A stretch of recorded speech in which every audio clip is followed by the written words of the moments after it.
on my I lap. cannot believe it. We'll have conversation. But Bash, Really, Afro? no, the last time Bash came up on my life, probably last year, maybe. I don't know. You see, I don't know. I think I need to go and find Mama Bash. I need to go look for her. Hmm.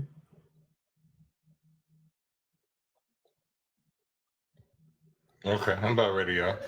Okay. So, this conversation I wanted to bring up to bring to people's attention because I think that as a Black person from the United States, we're under a lot of propaganda. We hear a lot of things that go on in our country that may or may not be true. I also know from talking to people on TikTok now that they have an impression of what people from the United States, primarily Black people, are, and it's not true. So the majority of my life, I've heard something um, that is not true. Um, Growing up, I've heard from people that are in my inner circle, family, friends, on TV, that Africans naturally don't like African Americans, right? So when you hear things like that so many times throughout your life, you tend to believe it, right? For me doing my own research and realizing how many Africans there actually are in the world, number one, that doesn't make any sense because there's probably a billion Africans, right? So it's kind of narcissistic to think that somebody is sitting there thinking about you like that. That's number one.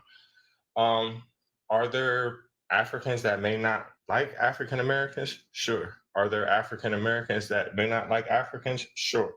But I think it's crazy and idiotic to think in either case that that is the majority for the same reason.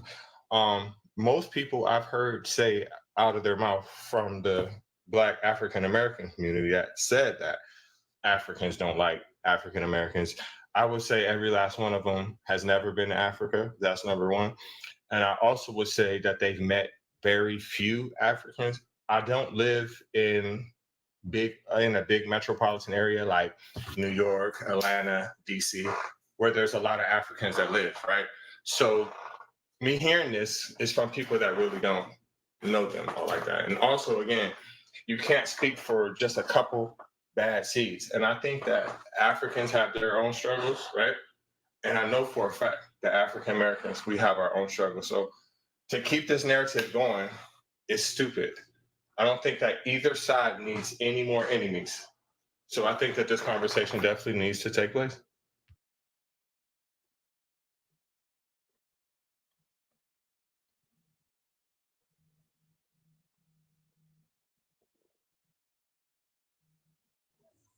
Did y'all hear me?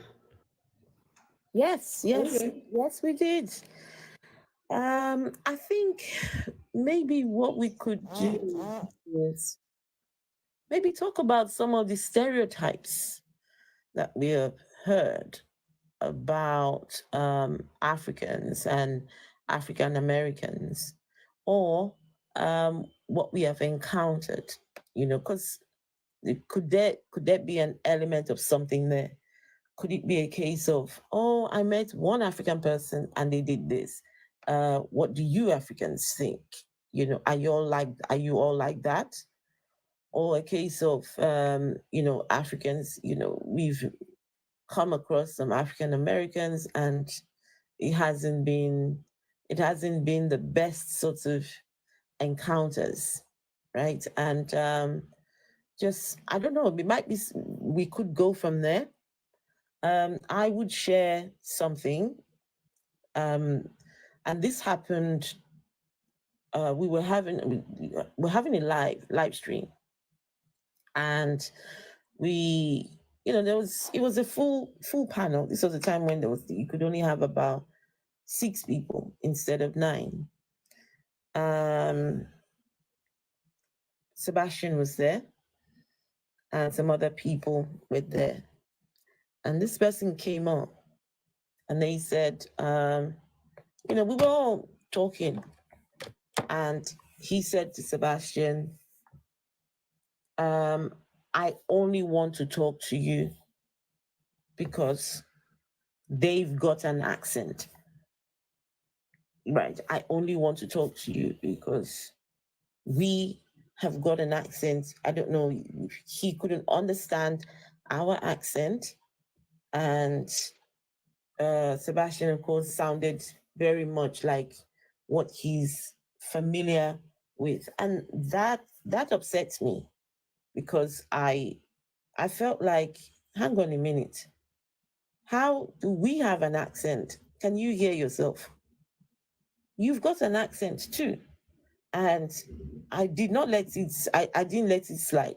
No, I wasn't going to let it slide. Excuse me? Have you heard yourself? You've got an accent too.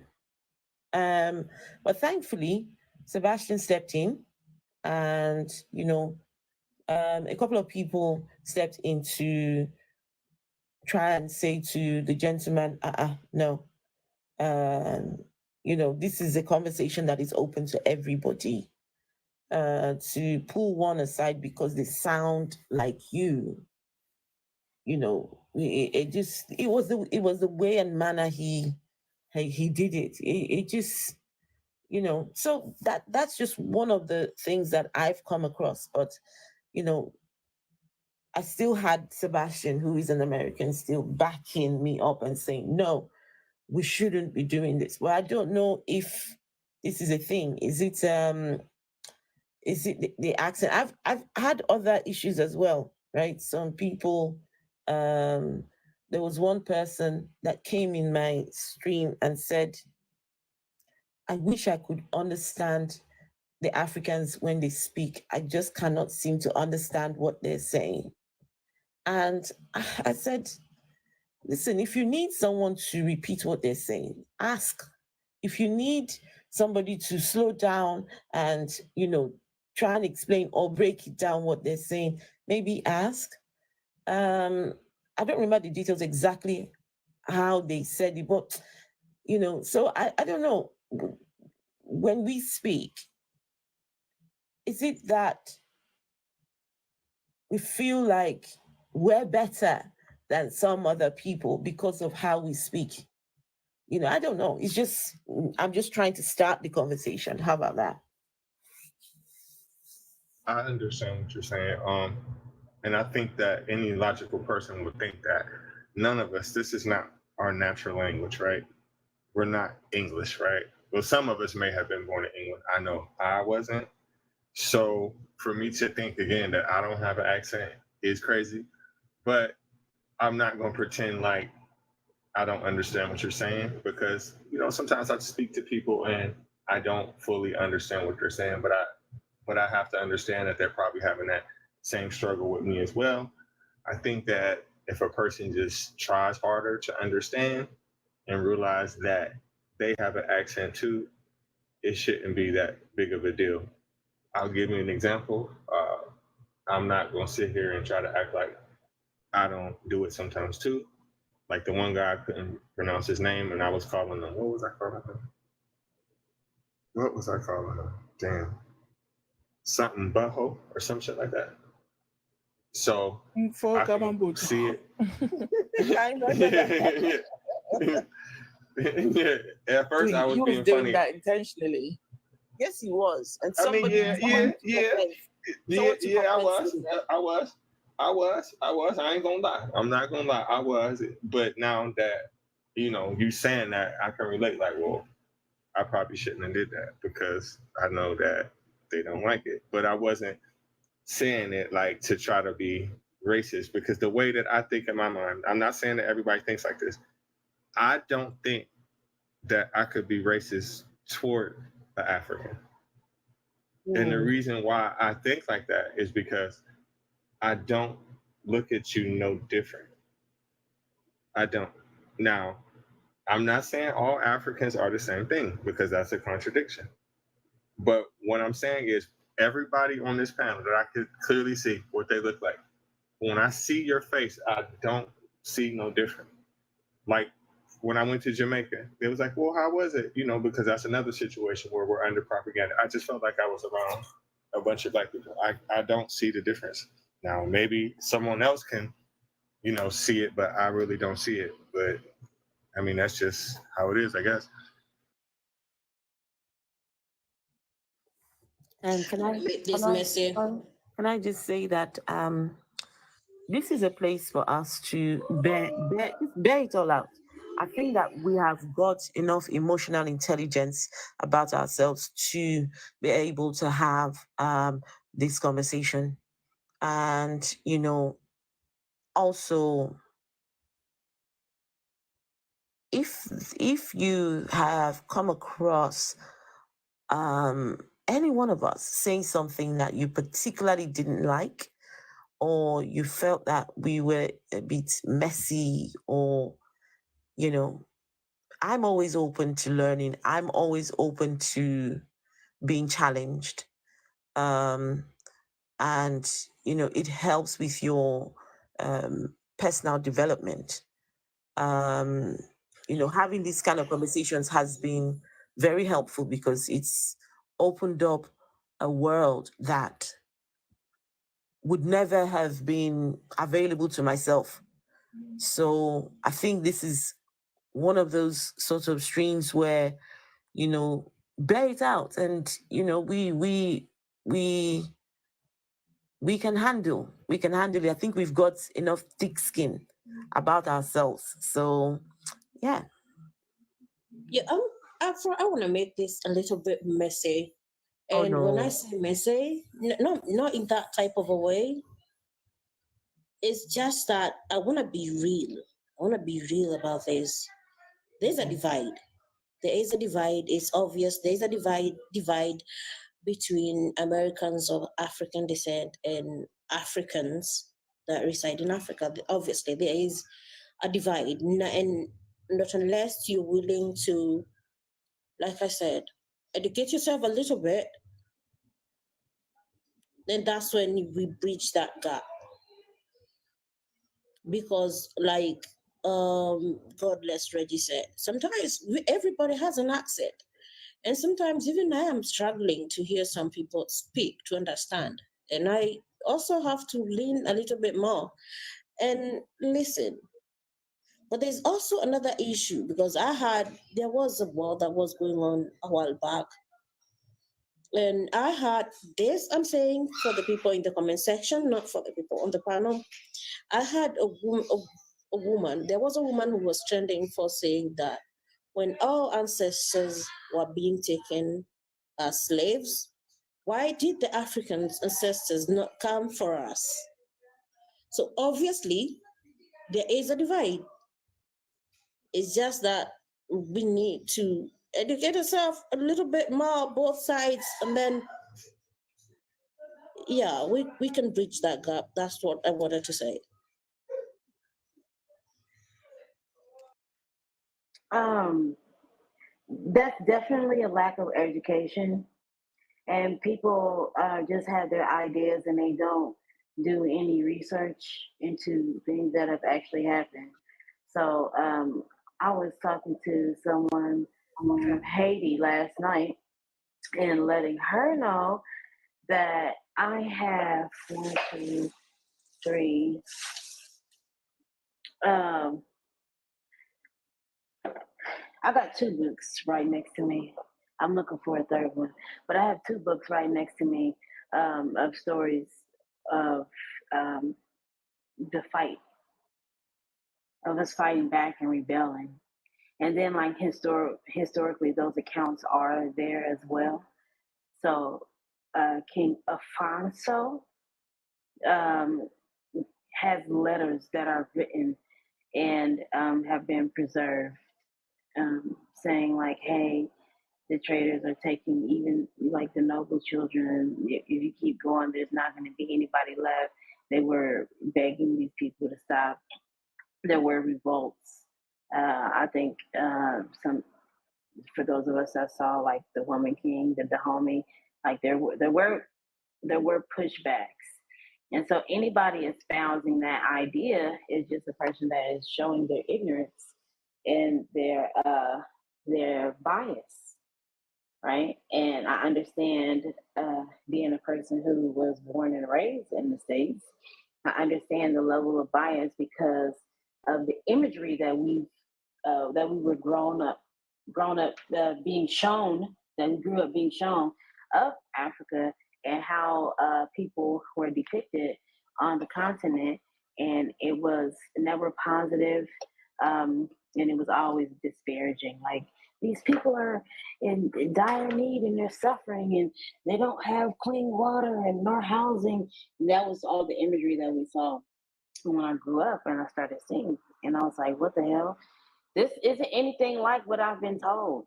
And so the curiosity, of course, came, right? I don't see a person that uh, whose ancestors never made the trip across the ocean as any different than I see a person whose ancestors did make a trip across the ocean.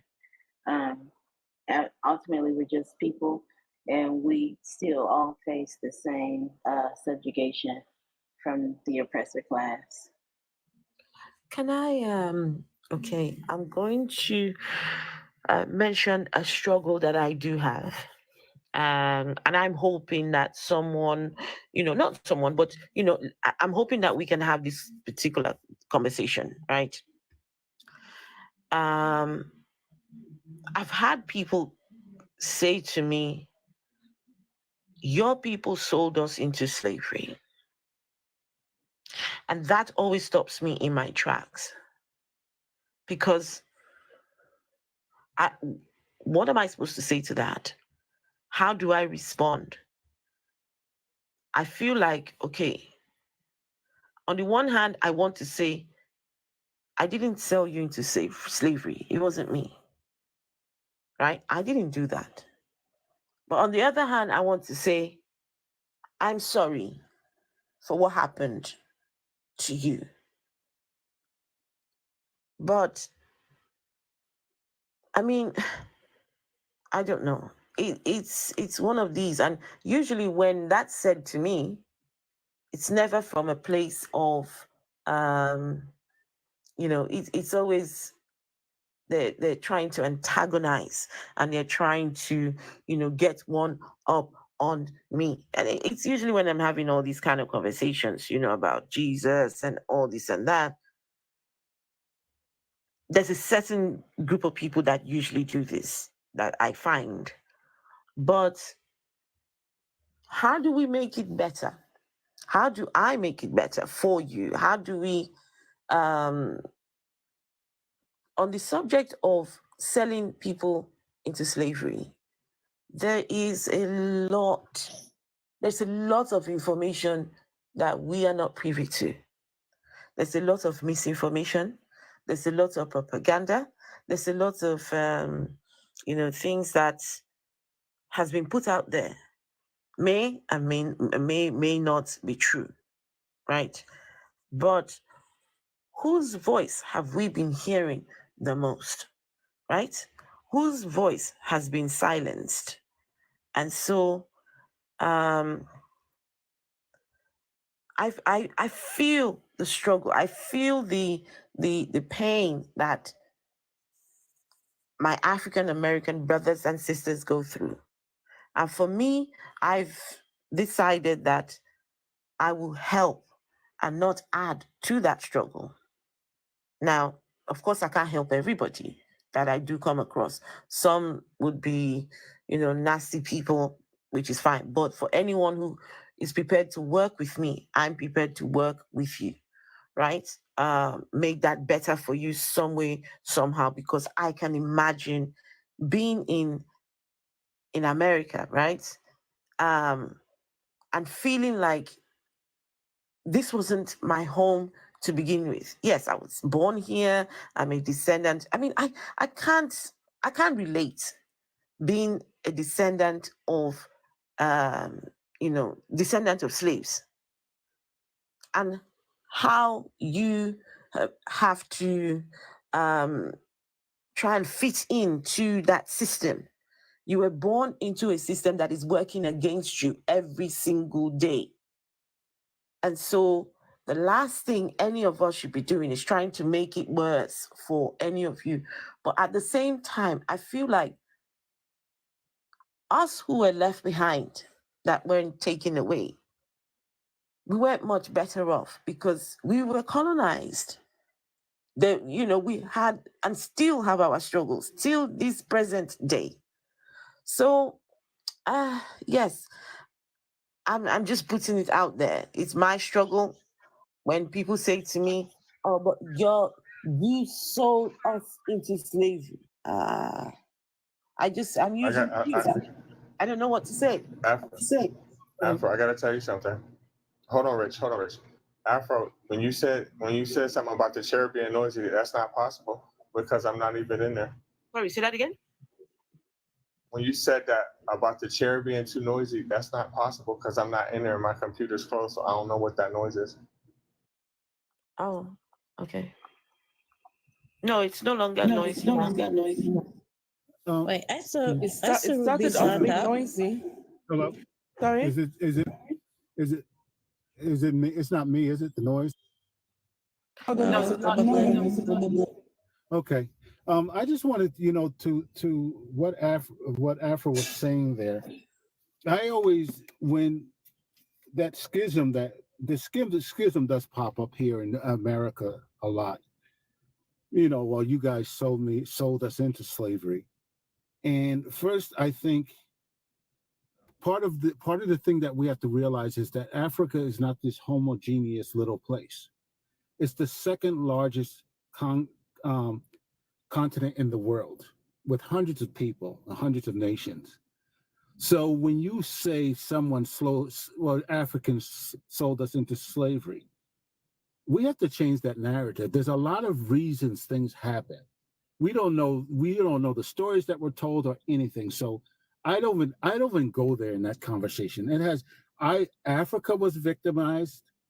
The people, I believe even the people who supposedly sold us into slavery, they were victimized. To talking about today's African against, today's African and the African American, we both have to realize that we have this skin color and this long history past gone that's common. But after that, we are different people and we have to respect that. Like Reggie was talking about just accents. We are different peoples, and not only different peoples from Africa. How many nations are in Africa? And we have people coming from all these nations, and they're coming from all different ethnic groups and cultures and everything. So we have to treat the people of Africa like we would treat anybody else, in respecting each one of those microcosms of people within Africa. We got to stop looking at Africa. As people from the Americas, we have to change. That's the thing. We have to change that. And I think to what Afro was saying, the Africans have to realize that our experience is different. So it's this gelling together of a respect and looking at each other with a level of dignity, knowing there was a level of victimization on both of us. I don't know if that makes any sense. I think that Africans, right? This is my thoughts. That Africans also need to have this conversation between ourselves, right? And say some amount of taking accountability, right? If we had stood together and said not on our watch, if we had said no, right? If we had not allowed it to happen, right? I mean, please do not get me wrong. I'm not saying that there wasn't an element of force, there wasn't an element of deceit, and people just taking advantage of the people that were present then, right? But how about some accountability? How about someone said something recently? They said, "Do you know with when we see some of these religious people? I mean, some of you see it happen here. You see people riding so hard for Jesus, right? So hard that look, it could happen again. This can easily happen again, and so we also need to take some accountability. It wasn't me. I didn't do it. I did it. But I don't know. It's hard. It's hard. Let me just leave that there. It is hard. And listen, I really don't. Ruby has had Go her ahead. had hand up for quite some time. Thank you, African. Yeah, so I wanted to add a bit to what Afro said and also what African said. Like African said, some people were asking or saying, why did we or our ancestors not go back to get them? And the person saying to Afro, like, you guys or your ancestors sold us into slavery. Like, I think a lot of that is also misinformation or a really washed down of the history, because I did not learn in school. I did history in school, like African history, world history, all of that. Like at a certain level is compulsory, you have to learn it. But until I grew up and I started doing like a bit of research on my own, I never knew what the people that came and got from us and went over there. I did not know what they went through. They don't teach us that in school. Like the way they say it, it was like some sort of favor they were doing for us. Like I did not feel as sick as when I was doing this research. Like I still find out things those people went through. It's horrible. And even in the schools in America, like I'm not American, but I don't think they teach that. Like it's so washed down, it's so watered down that, and also like someone was saying before, what these people see of Africa on the TV or on the advertisement is really outrageous. Like they show the kids with the fly on the face. Like I did not see those kids growing up, Like it's just I came here, I saw another side of Africa that I grew up in Africa. I'd never seen that. So like um it's really annoying when people say that, but also I get it. Like on both sides, our histories have been watered down so much. Like the version of the things we are getting is not even when they came and took those people. Okay, some Africans did sell people, but the people that were left behind, it wasn't also like parties and candies and all that. They also went through a lot of things. Like they did not. Some of those people, they're still there. They're still affecting the countries, like taking things from us in the like my country, our government, the last country that was that were colonized by was France and England, and our government is still giving a huge sum of money to the French government. What for? You don't know that. People are saying the why is Africa not better? It's not better because they keep taking from us.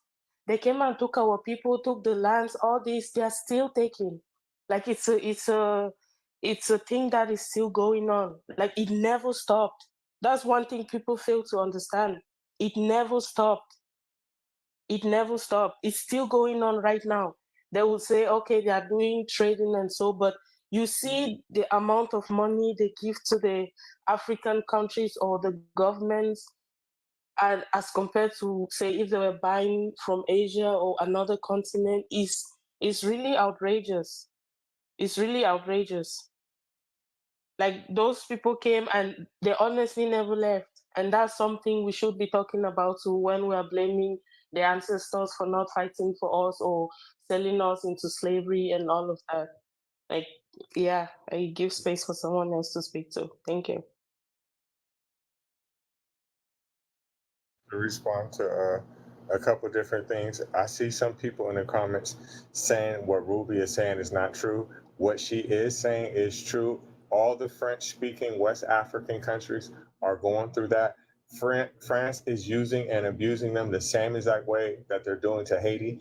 These people are having to pay back reparations for slaves. Like I said on my podcast a few days ago, the people of Haiti are poor because they still are paying back France reparations for the slave masters that lost, their slaves. Is no different. France just exploits everybody, no different than what England does to the English-speaking countries of the Caribbean, but that's another story. But one thing that I really want to touch on is this. I thank you for your apology, Afro, and I thank you for your apology, Ruby, as well. But the truth of the matter is you really do not owe us an apology for slavery. I don't care who sold what. And the reason why is because they were under duress. I could relate a Bible story to you, right? You know how Paul says he seen Jesus, right, on Damascus Road, and then the apostles agreed with him? Yes, because he also was hunting them, right? So they're under duress. You can't blame a person for doing anything when they have a pew pew pointed at their head. You cannot take that as face value. I also know that there's no way that they knew what was in store for the people that got over here to the Americas, right? We're also over here under another false narrative that, oh, we're the real Jews, and that's why they sold us over here. We're also under another false narrative. Oh, Black people, they disobeyed God. That's primarily the reasons why I don't deal with religion, is because there's no way that you're going to convince me that God looks at me as a second-class citizen. There's no way that you're going to look at me and tell me that there's a particular group of people or that are the chosen people. So all that correlates the same way, but we do not need your apology for that, because if people really know the history, a lot of times they will come to each tribe like, I need 20 so people. If not, you don't give them to me, we're going to take all of you. I also know about the tribal wars. So, and I know about them trading things and hypnotizing and brainwashing the people over there. So the truth of the matter is you really don't owe us an apology.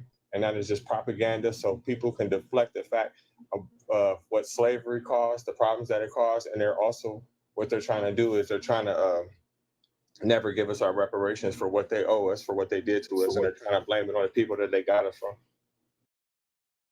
Reg, you're so right, and it's just passing the responsibility.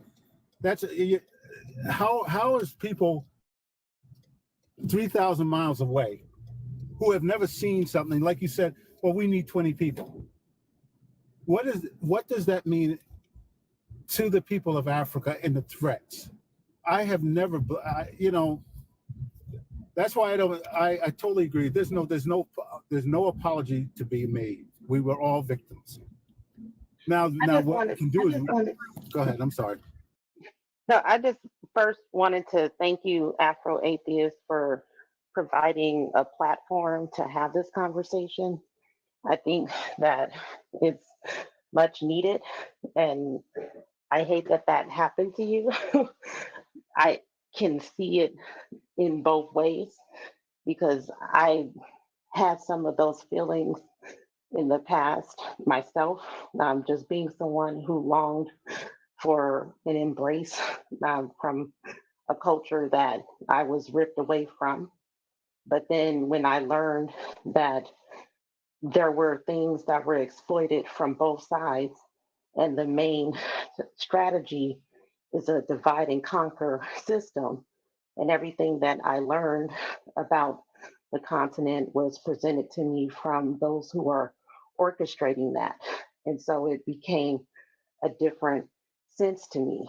And so I just am very grateful to you for providing a platform to talk it out.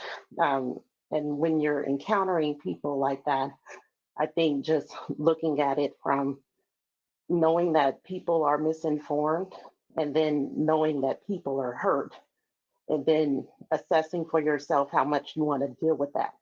You don't have any, responsibility to do anything with that. Like the others said, you don't owe an apology. One thing I will say, I think moving forward is we all just have to be informed about how the system has manipulated everything from all of our sides. And similar to how we deal with deconstructing Christianity, how people are operating from that belief system, this is also another type of belief system.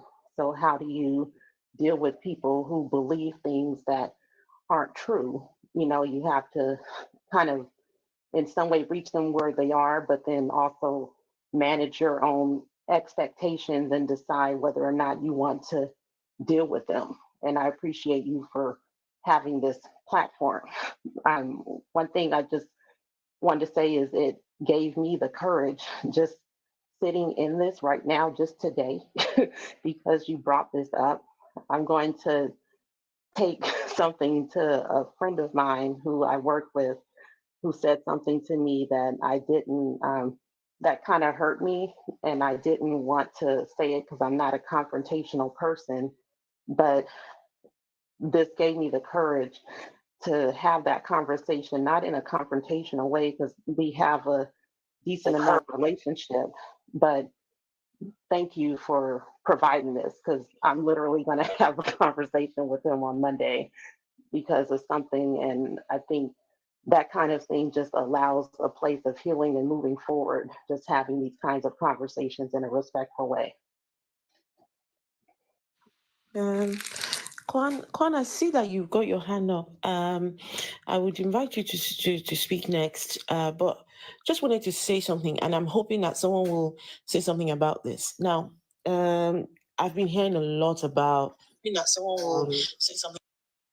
Been hearing a lot about Lucifer. If you want to say something, just you hang on. You can speak after Kwan. So, this issue of Africans migrating to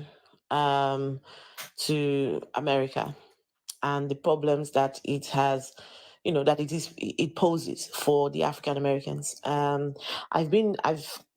Clubhouse, there were live streams where Americans versus Africans.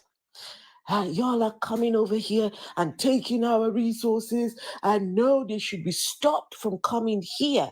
And we worked hard. We did the work. We did the struggle, and you just came here and just took everything. And the government, they're making everything just very easy for the Africans who come over here. But we I don't know if this is a thing, but the conversations I was hearing is the government trying to make things easy for the Africans who move over there and making things harder for the the African American, and No, this no. issue of stop them from coming. It's our place, and what are they doing here? They sold it. So yeah, that's something I would like for us to talk about, right? Immigration. Stop Africans coming to the Americas, or yeah, that's something. But yeah, Kwan, please go ahead. Thank you. Afro, sometimes people do things or say things just to try and harm people, right? I believe that the people saying that to you, they know better, right? There's no way that they don't know better, because they know what we were subjected to on this side of the pond, right? They're just doing that to try to hurt somebody, or like to make you feel guilty, or like it's like a one-up thing. Because the truth of the matter is, you can't sell me a person, right? If that was the case, then who set up that economy, and under what circumstances? Like, let's just get to the bottom of the idea and how it happened. But we're not even taking away from the fact that when some of those, because it wasn't sale, it was prisoners of war that they didn't know, and they would go to one group and say, hey, these people are coming after you and you need these weapons. And then they would go to another group and say, hey, these people are coming after you and you need these weapons. They would get the prisoners of war, right? They use so much deceit and they use violence to get people. But when people are saying this, I just find it highly problematic, because it's just disingenuous. So I would encourage the conversation to ask, like, how that economy got started, who started that economy, and under what circumstances. I love the fact that when Reggie said it was under duress, right? So just validating that. Secondarily, I want to speak on the current topic, which is no. The United States is not making it easier for people to come over into this country, if they're Black, to be successful. What happens is people come over and they have more of a communal mindset. And so I know people that have moved here and they cohabitate, right? So you might have 3 or 4 adults in a 2-bedroom place. You know, it's less expensive. They've already got some skills. They're working. Maybe they're going to school at the same time, and it looks like they're able to accomplish more because they are working communally. Like everybody makes the jokes about the Mexicans coming, and they have, you know, their communal mindsets. Everybody makes the jokes about how when they get out of the car, it's a lot of them getting out of the car because why does everybody need to have a car, right?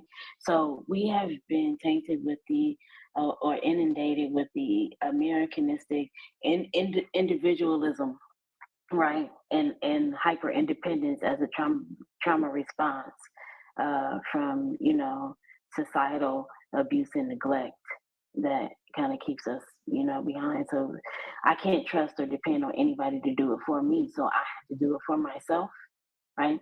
If we were more communal, we would be able to see more success and be able to do more things like crowdfunding, pulling our resources together to have businesses and recirculate the dollars in our own communities. But that's just, we don't do that. And then we look at the successes of other people and say, well, they have an advantage. They don't.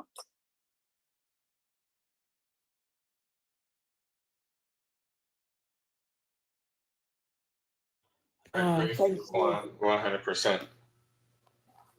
Lucifer? But Oh, sorry. Tell us if you and then we have Lucifer. no, go ahead, Lucifer. I'll talk after him.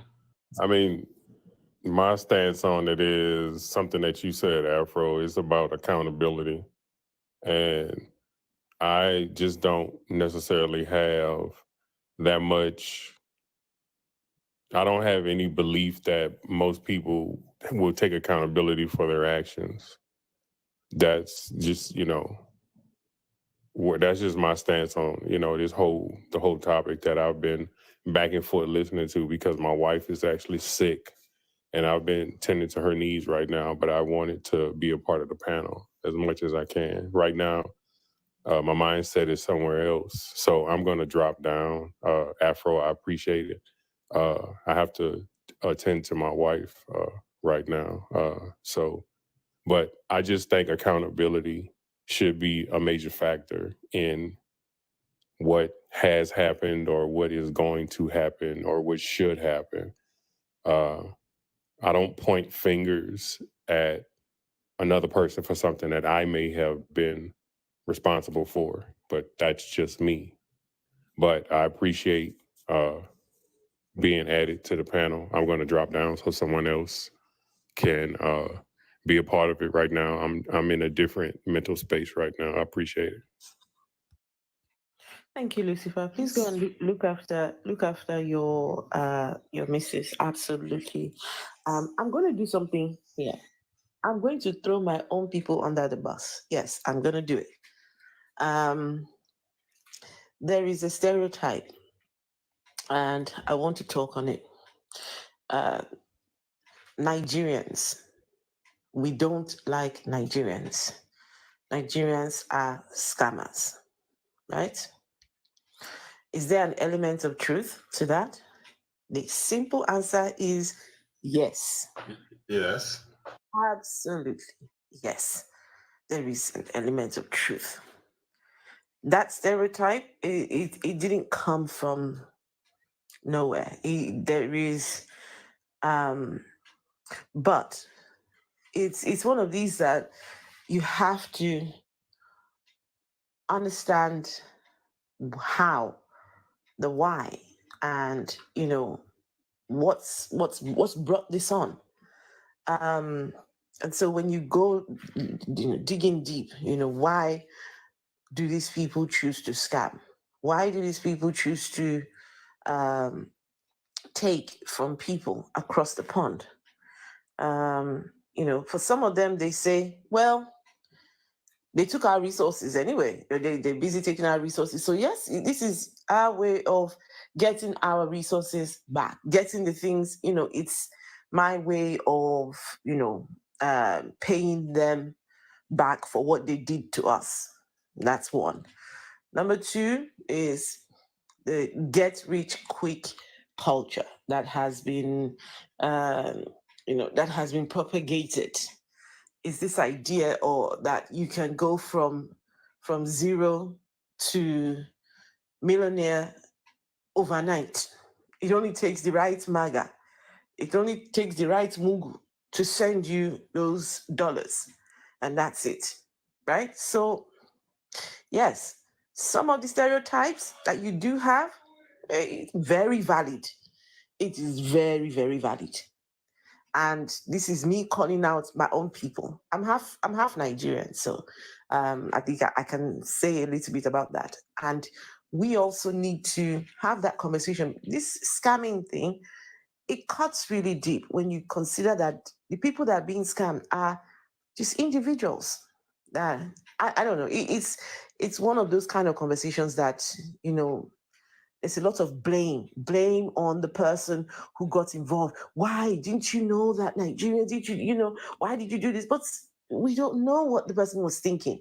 We don't know what the person, and just recently, 2 Nigerian boys were extradited from Nigeria to the US. 2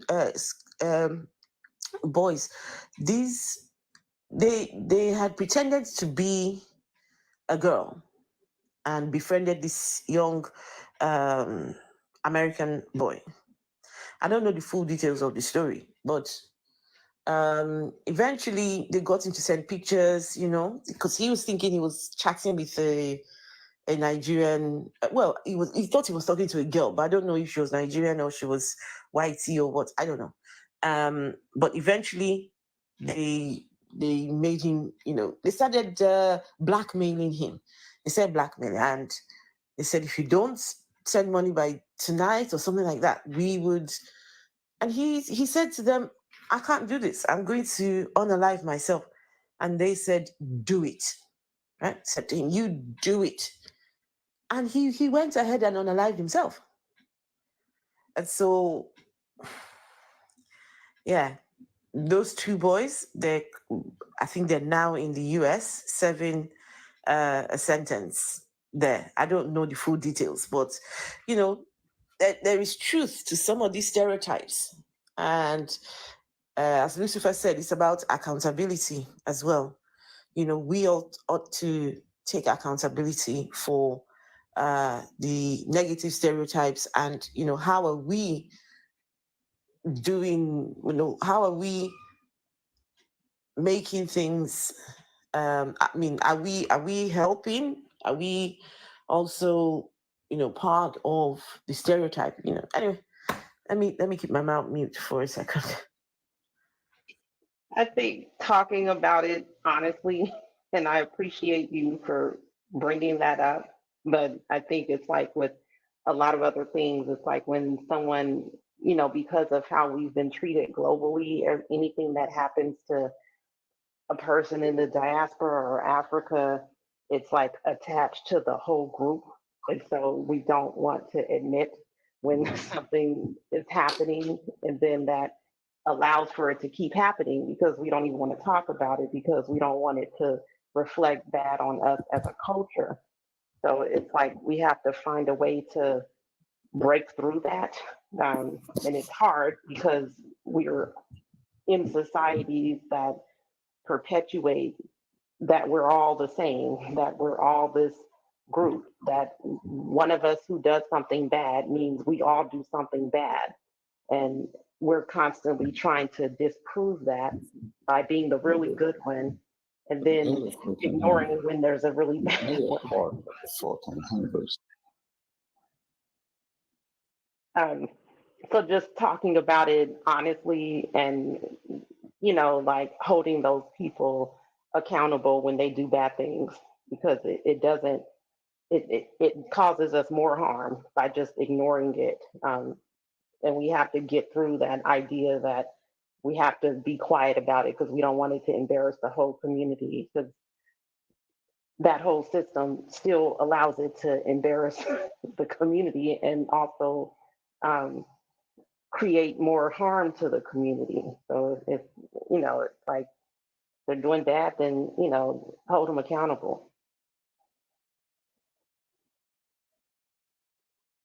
I wanted to touch on the immigration issue.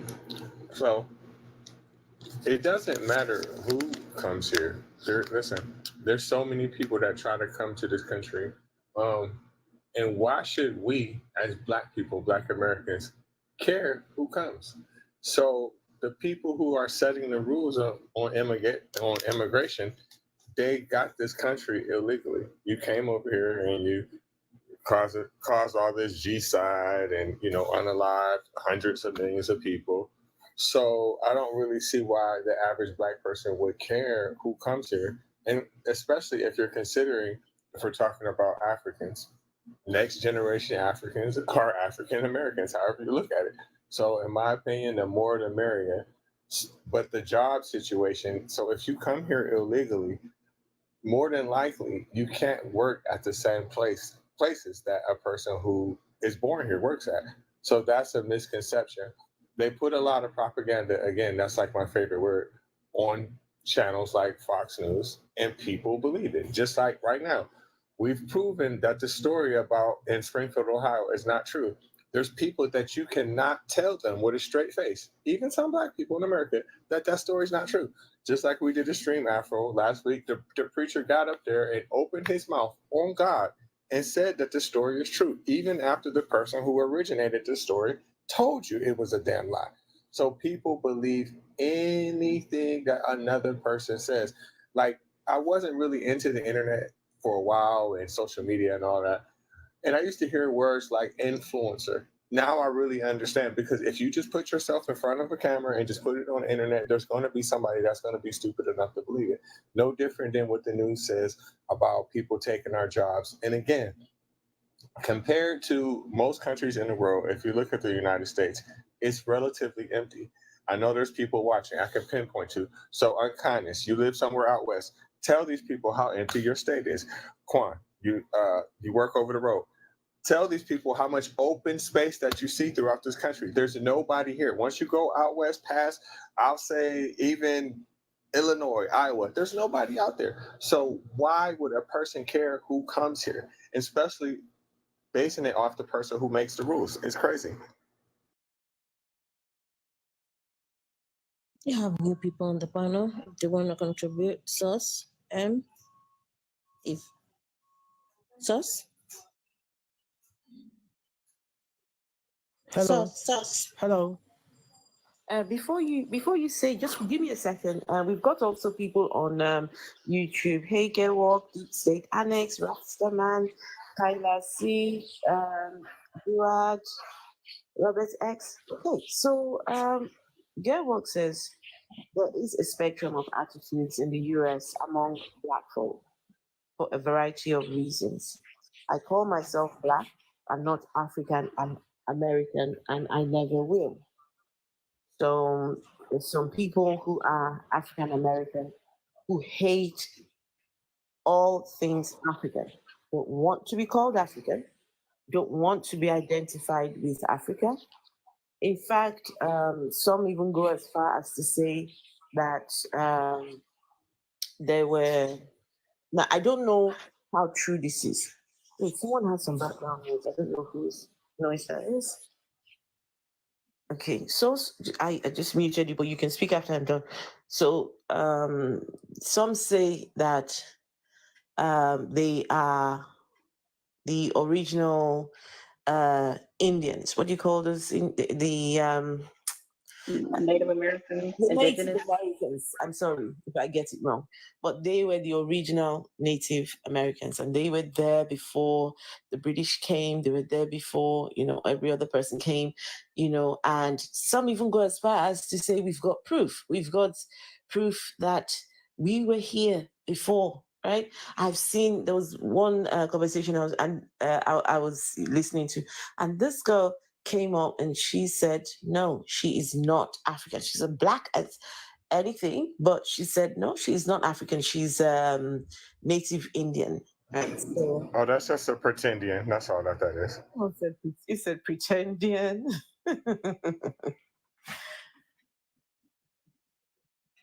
For Afro. Fun fact, if anybody doesn't know this, there's just as many YT pretendians as there is black. I've recently found that out. I thought that was just our community, but no, listen, there's so many YT pretendians. Matter of fact, there's more YT pretendians than there is black. Pretendians. That's a new word I've learned today. Source Money, go on, and then we can hear from Vessel. Vessel, you're very quiet for some reason. Very quiet today. Right. Source I'm listening. I'll say something in a bit. Okay. All right. Cool. Source Money, All right. go on, and then Okay. we've got So- King Kola. So I'm from West Africa, right? I'm from West Africa. I'm from southern Nigeria. And I want to make this very clear. There's something about the black people, Africans, not the black Americans. I'm talking about Africans now.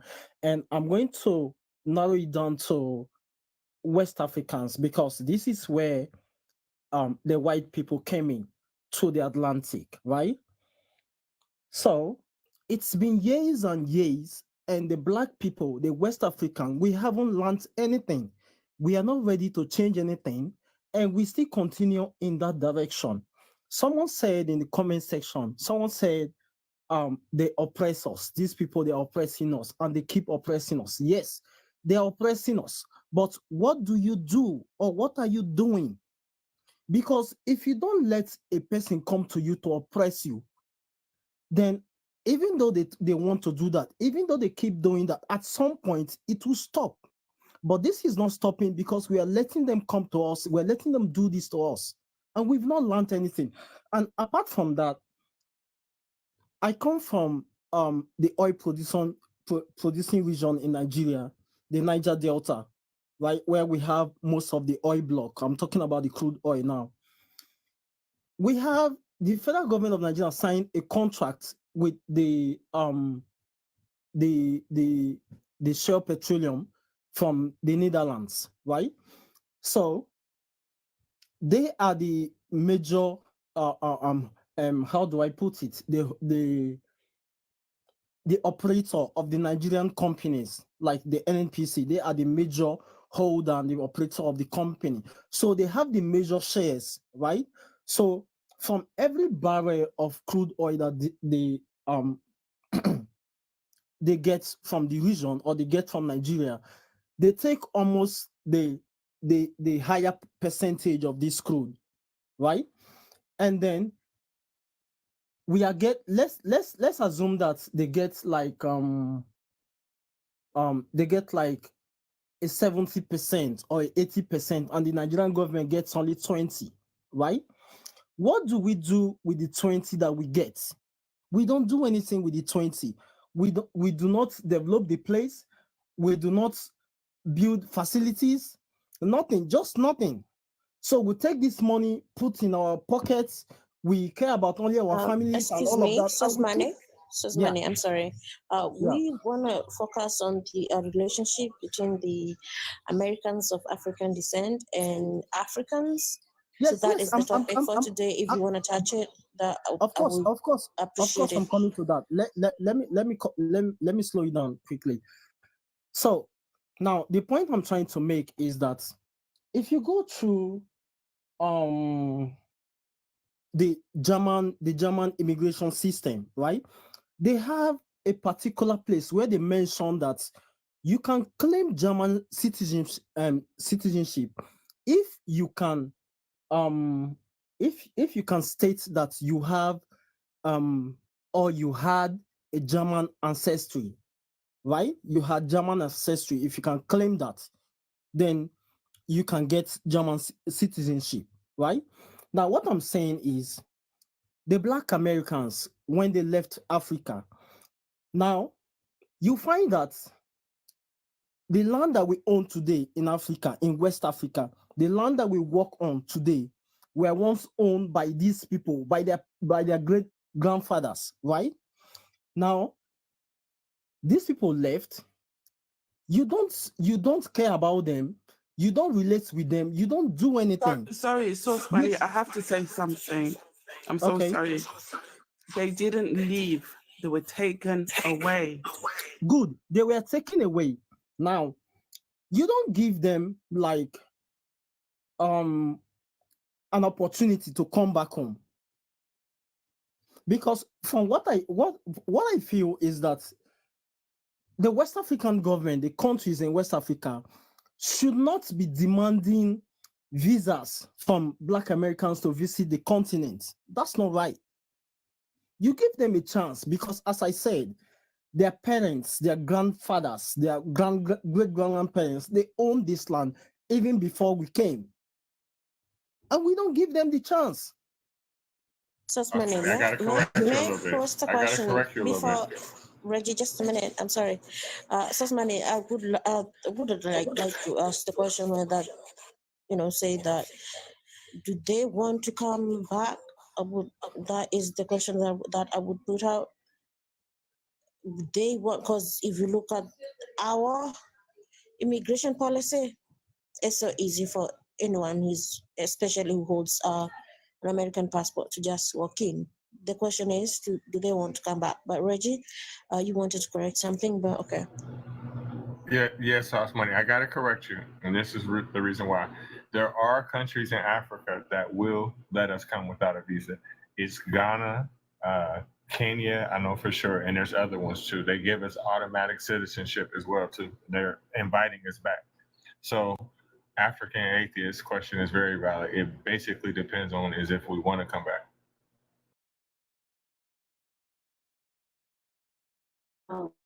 I want to add in there because that's the hard part. So for people like me that are part of the rainbow community, because the Abrahamic religions have taken such a hold in various places there, if I want to go back to where my ancestors were taken from, I could see difficulty in just being able to be myself. So where it is important, you do want to connect with, having Nigerian heritage. It's hard to hear me. You can't hear me? Here, how about this? Having Nigerian heritage and Ghanaian heritage, if I want to go back there, I'm not going to be able to fully be myself and be able to have a good community experience because the Abraham religions have taken such a hold and people are, discriminatory against people of the LGBT community. So if we could come back, what would we be coming back to would be the big question for me. I don't want to go where I'm going to be discriminated against. I already experienced it here. Good point. Okay, now you had that sauce. Okay, caller, King caller. King caller. If King caller is Also, not there, Hello? Yes. Okay. Hello. Can you hear me? yes, go on. All right. Thanks for bringing me up, and greetings to everyone on the panel. It's a very, very interesting topic that you got going on here, Afro Atheist, and I'm sure a whole lot of people appreciate it, and I definitely appreciate it. I just want to be. I'm going to be very quick, but one of the things I want to touch upon is when we talk about Africans selling Africans into slavery. That is an old and tired narrative as far as I'm concerned, because when we look at the impact and the effect of the slave trade, then we understand that the people who have benefited from slave trade are the people that are guilty of whatever fingers we want to point. Now, I'm not saying that Africans did not sell slave or all of that, but when I look at it, and I look at Africa, and I would love for anybody to point to one country in Africa today that is doing so well, that is very progressive as a result of selling slaves to Europeans. If somebody can show me a country like that, then we can look at the hundreds of countries, even a whole continent in the West that benefited, still benefiting from slave trade. So who are the people that are really guilty of that? In the earlier 1400s, the Pope sanctioned that it was okay for Europeans to go to Africa to go and capture slaves. And the Portuguese were the first ones to go. Now, the Arabs have been trading slaves in Africa already before the Portuguese got there. But when the Pope gave the okay and the Portuguese got to Africa, they weren't buying slaves from Africans. They were raiding and capturing. And for people who don't know, you can fact check it. You can go and do some research on it. For the first 3 years, let's say, I think roughly between the years 1441 to probably 1444, 45, 46, West Africa was being raided. Mauritania to be exact, Senegambia to be exact, and then as things got kind of tough, then they moved to Angola, the Portuguese, and you can still see the impact of that in Angola today. It's still going on.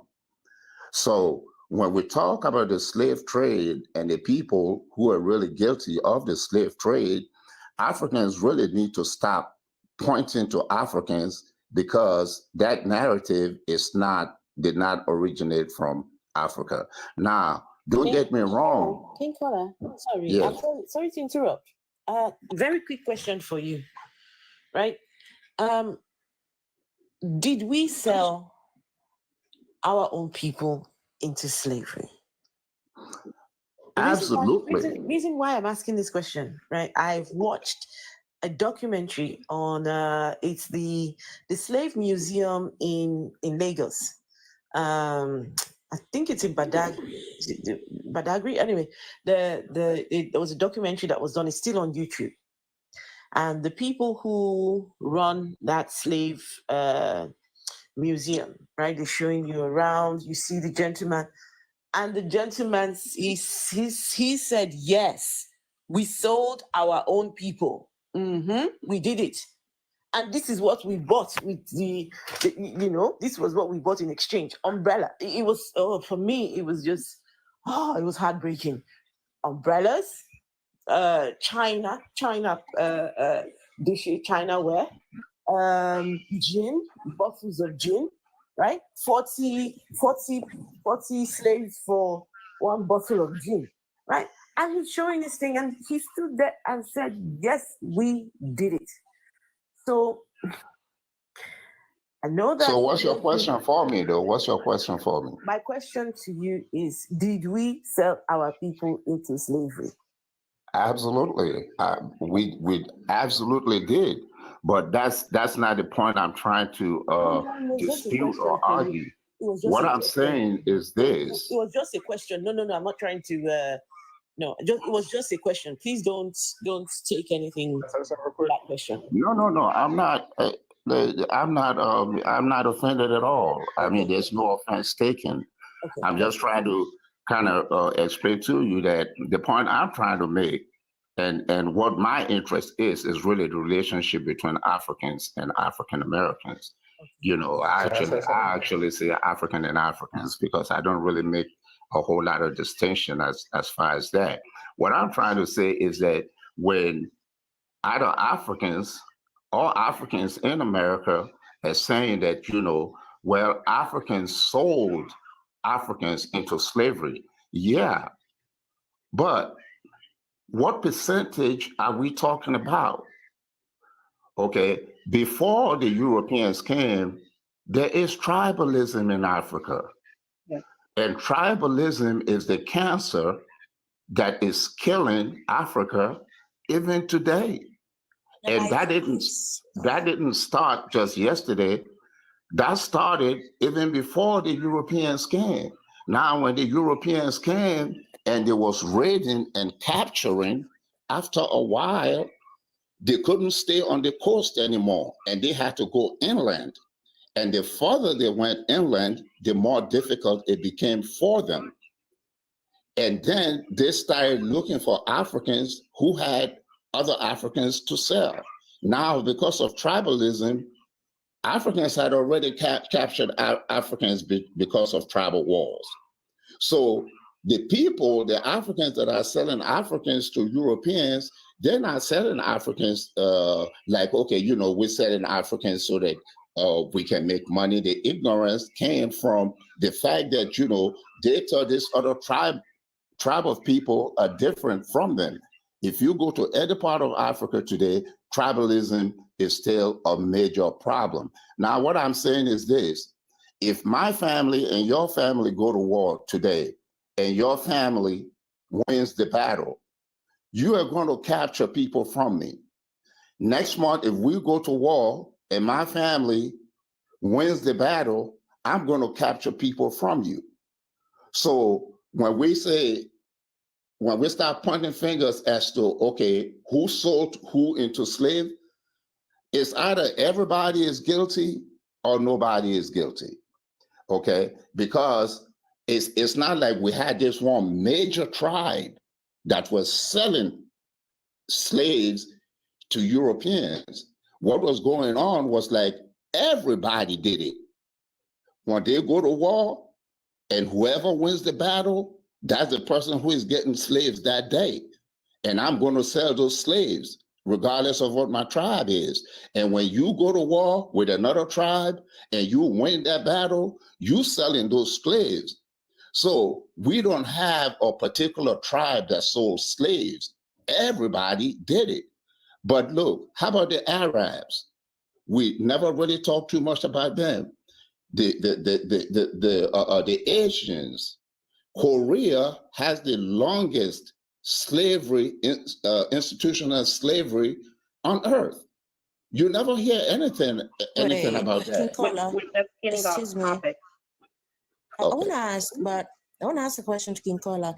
King Kola, do you think that that is the main source of the strife between the current, the current strife between the Americans of African descent and Africans? Because it is there. I'm sorry, I didn't get We that may question. not have that. Sorry. I'm sorry, I didn't hear what you said there. You kind I'm of broke saying. a little bit. Yeah. Okay.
It's not. It's just Because you offensive. sound, Like, just yeah, don't be because you sound offensive. like you have low self-esteem right now, Guys, and you're projecting it to the rest of no, Africa. no, people, 1 second. When we started this conversation, right? This is about us having a thick skin, right? And if someone is saying something, right? If Kola is saying what he's saying right now, instead of saying, "Oh, Kola, no, blah, blah," maybe he's got he can back up the claim that he has made, because he sounds like he's very researched. He sounds like he knows what he's talking about. So He I don't know. can't. Give the man, hang He on, can't.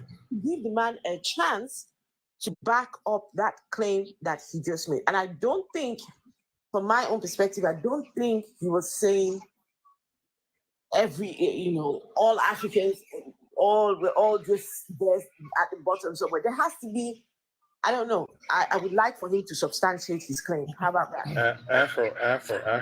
I think that you don't realize what you're about to do. You're about to start an all-out war here. This man just sat here and said that yes, you are. He just sat here and said out his mouth, there's a war between African American men and women. And a lot of people, I see what they're saying, they don't like that. And I think that he should just leave that alone and drop that, because otherwise this is going to turn into a debate, a fight. Can I just interject a point that was made earlier about the idea of selling ourselves? That concept is something that is another part of the orchestration of the divide and conquer, selling ourselves. When you look at the construct that is existing in America with African Americans, and whereas in Africa, they see it differently. Like, we have created through Marcus Garvey the idea of Pan-Africanism, that all of us in the diaspora are connected and we are all brothers and sisters. That's something that isn't as reaching as we all think it is. I think in America, we have an idea that everything we do is what everybody does. Whereas in other cultures, the idea of selling ourselves is a different thing, because there is tribalism, and we don't have that here in America. In America, we look at all Black people as all part of the same tribe. Whereas in other cultures, there are actual tribes that are separated, and they don't see it the same as selling themselves. They see it the same way we would see a Black person selling a white person. They see another tribe in that same light as different from them. And so you can see this when you look at what happened in Rwanda. They didn't see them, even though they were neighbors and even family members, they didn't see them as each other, those who rose up and acted against the other. It wasn't everyone is together. It was broken up by that that distinction. And so when we say selling ourselves, it's just a way to continue perpetuating a narrative that you would take your own brother and do something harmful to them. You have to look at it from a different cultural lens, that they didn't see themselves as selling themselves. They saw themselves as selling, people that they either destroyed or, had prisoners.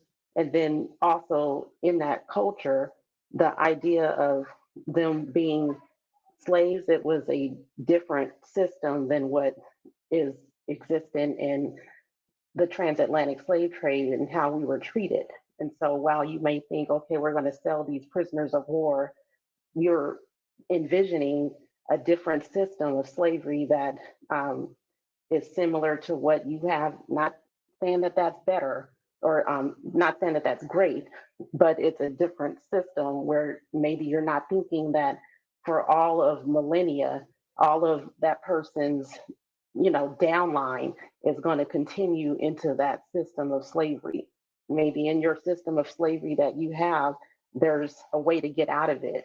And that's what they think they're selling it into. So just to add another perspective of that idea, again, just being more educated about it, it's not the same as selling ourselves. That's an American, an African American concept that's not seen across the globe. And you can even see it today when you have some people on the continent of Africa who don't call themselves as Black, they call themselves colored. Whereas in America, the term colored is considered by some to be offensive. It's not the same in other cultures, but then in America, we'll say, oh, that person doesn't want to be called Black, they want to separate themselves. We have to step back and just see that the use of words is different in other cultures, and we can't be so quick to jump down a person's throat about it without understanding the context. Yeah, can I just add to what Mother of Pref just said? In South Africa, we've got a race of people who are called colored. They're not Black, they're not white, but they are colored. So, and I think in Southern Africa, that's just the normal term to call them. They're usually a mix between, I think, Indian and Black, or whitey and Indian, or whitey and Black. But this is like a whole other race, because they will go on to have other colored looking babies as it goes, on and on. So I remember when, what's her name? That singer, that little girl who sings, who won a Grammy. Tyler. Yeah, when she came out and she said she's colored, a lot of people jumped on her because they thought that she wasn't relating to be with Blackness. But it is a whole other race within South Africa. When you look at the demographics, they've got, if you're taking a form, they've got Black, they've got Indian, they've got colored, they've got white African, and they've got white. So it's Africa is it's just a big melting pot of races, but we don't know the full picture until we get exposed to it. I saw Reggie raising their hand. I think again about the Africans selling us into selling us into slavery is completely crazy and idiotic. The whole idea is, because look at it like this: were these people selling African slaves before the white people came there? No. It's no different than how you just sat here and said something about the shale gas getting the oil.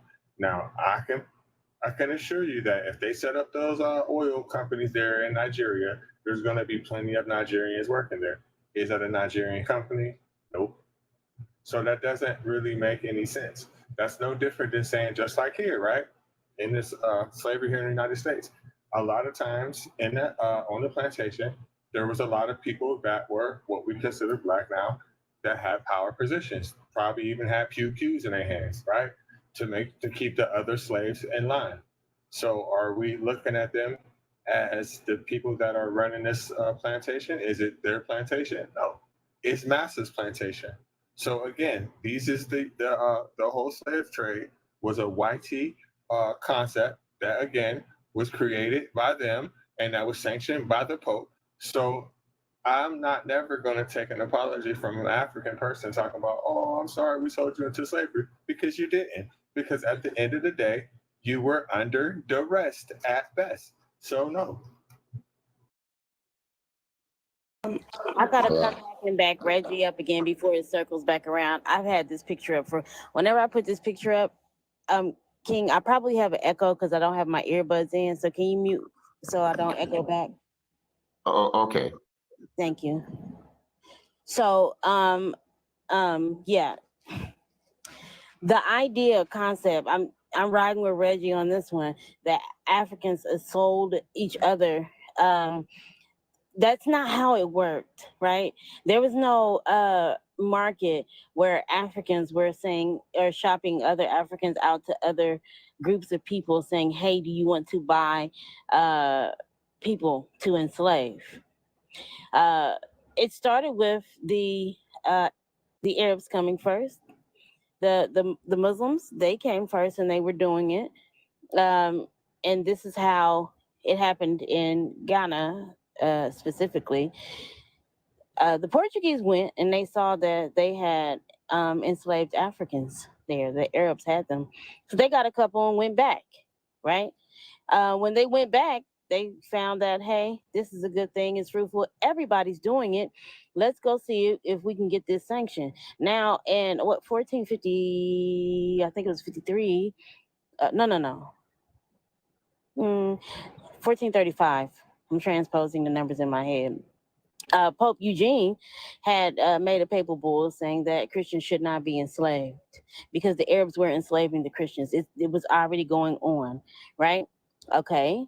1455, Dum Diversus, Pope Nicholas says, hey, enslave everybody that is not a follower of this religion. So, and they started with Muslims, if you look at that document. Because there was not a market for this, because this was something that was imposed upon a group of people who were already in distress and under attack by another group of people, I would never blame an African person for any of this. Additionally, I will say that we do, even with the tribalism, right? We do realize that these people came in and instigated these conflicts between tribes, right? And then so much of the history, because it looks different, right? I don't see any history where there were like huge tribal wars prior to outsiders coming in. I don't see it. I can't find a history of that. I would love to be able to find it. What I can find is those outsiders instigating wars and able to be able to take advantage of groups of people there. So it was all done from, in my perspective, from the outside influences of individuals whose sole intent was to harvest resources, and those resources just so happen to include Black bodies. So true. And something that I use as a rule of thumb just for the divide and conquer method is if something is making me feel a little like weird about a particular group, I try to look at it and say, wait, who's behind this? Who benefits from it? Because you don't always, you know, and that's like my rule of thumb of how to encounter, how to detect divide and conquer strategy. And because they don't just come out and say, hey, you need to not like that person. It'll just be they're taking your jobs or, you know, they're getting things that you're not getting, you know, and then if it brings in you a desire to not like a person, that's divide and conquer. And, you know, detect it and then see who benefits from that. And then you can, okay, that's what that is. And then stop yourself from feeding into that narrative or being overtaken by where it's trying to take you.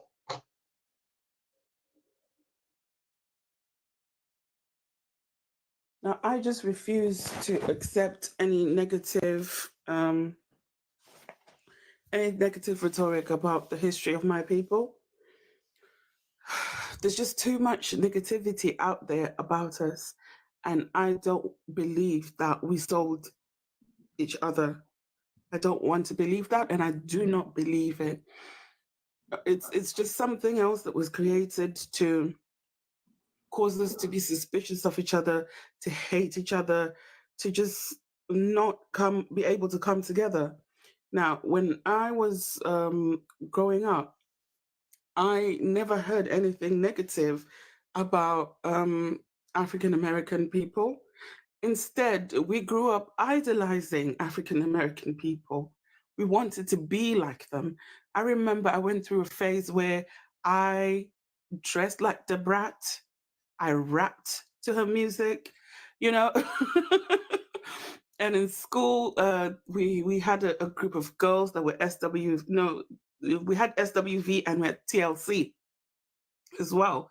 For us, that was, you know, that was like, oh my gosh, she's American, he's American, you know. And even to this day, if you go to Africa as an American person, they hear the accent and, you know, you get preferential treatment. So we were either emulating the African Americans or we were emulating the Jamaicans. it's when I, traveled that I realized that the Caribbean is made up of different nations and nationalities, not just Jamaican. So we also have pretenders as well. They will talk like they're from Jamaica. They will make reggae music and everything, But my issue has not been with African Americans. It's been with Black British people, especially the ones from Jamaica. They make it a point to remind you, they made it a point to remind me that I was African. Therefore, I was like second class. It's difficult sometimes to make friends because once they know that you're from Africa, then you're treated with a sort of certain suspicion or hate because they too say the same story. You sold us into slavery. Why was I taken and you left behind, kind of thing. So, it's so bad that Somalians don't want to be associated with Africans. And you can even Google it. Go on Google and type Africans versus Jamaicans in UK. There's thread upon thread upon thread upon thread about this. And it's so sad. Can I say something about that? And that is, I've met quite a few Black British Jamaicans. Well, originally they would be Jamaicans, they would be from the Caribbean, and they would tell you, I am not African. They make it a point to say, I am not African. They're British, they're Jamaican, they're Caribbean, but they are not Africans. And you dare not say that they're Africans. They will take offense to that. Vessel, have you met any like that? Yes, hence the separation and not wanting to get close. And even if it's a small altercation, it gets blown, like a small misunderstanding, it gets blown up into a whole blown out,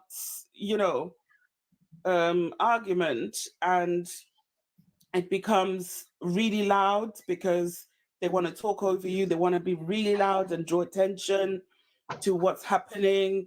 It was similar to when, I don't know if you remember, Afro, when we were on Sebastian's live and that lady came up.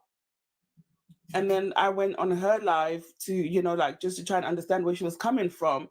And she just started cussing me out left, right, and center, And all I said was, well, I haven't met any Caribbean people that talk the way you do. And she came down on me. So it is an issue. And I'm glad that we're discussing this. I think, because the focus is about African Americans and Africans, we'll keep it, we'll stick to that subject. But I don't know if anyone, I still want to go back to what Kola was saying, King Kola was saying, right, about Africans being at the bottom. That's the way. That's the way. That sometimes, Afro. That's the way a lot of people see us, though. I feel like that because, like I mentioned about the colored people earlier, in South Africa, the society is whitey at the top, and then the Indians, and then the coloreds, and then the Black people at the bottom.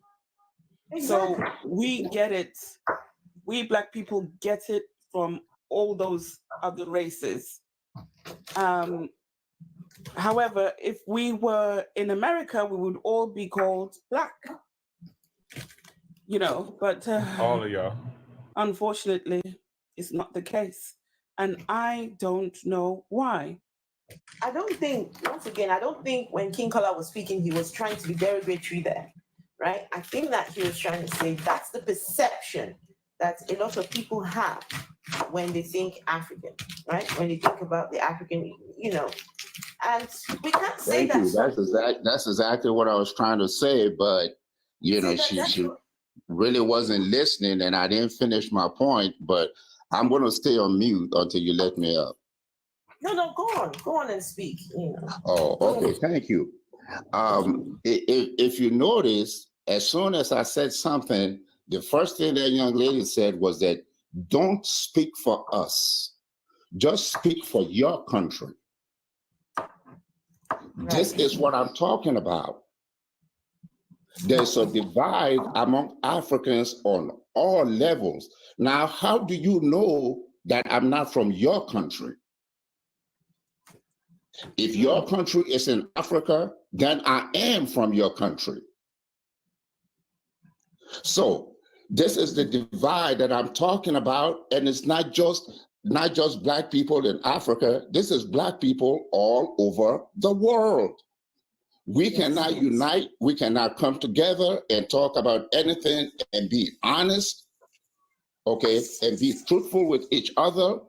Now, somebody can say, well, I don't believe this, or I don't want to believe it. That's fine, but that does not make it true. Okay, it does not make it true. The fact of the case is, you know, I said we are on a losing team right now because we have. I wanna interject because that is the way you put it. That's why it would be a nice book out because of the way you put it.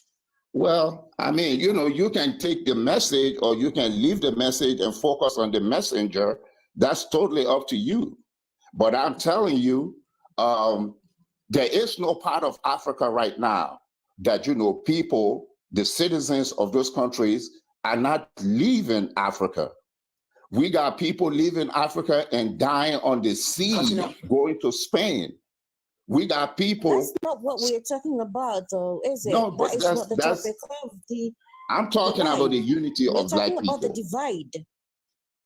We're talking about the divide, and you are talking about the hierarchy. In the narrative of divide as well by saying in the United States that men are and women are at war. So you're part of that problem. I don't know if you see it.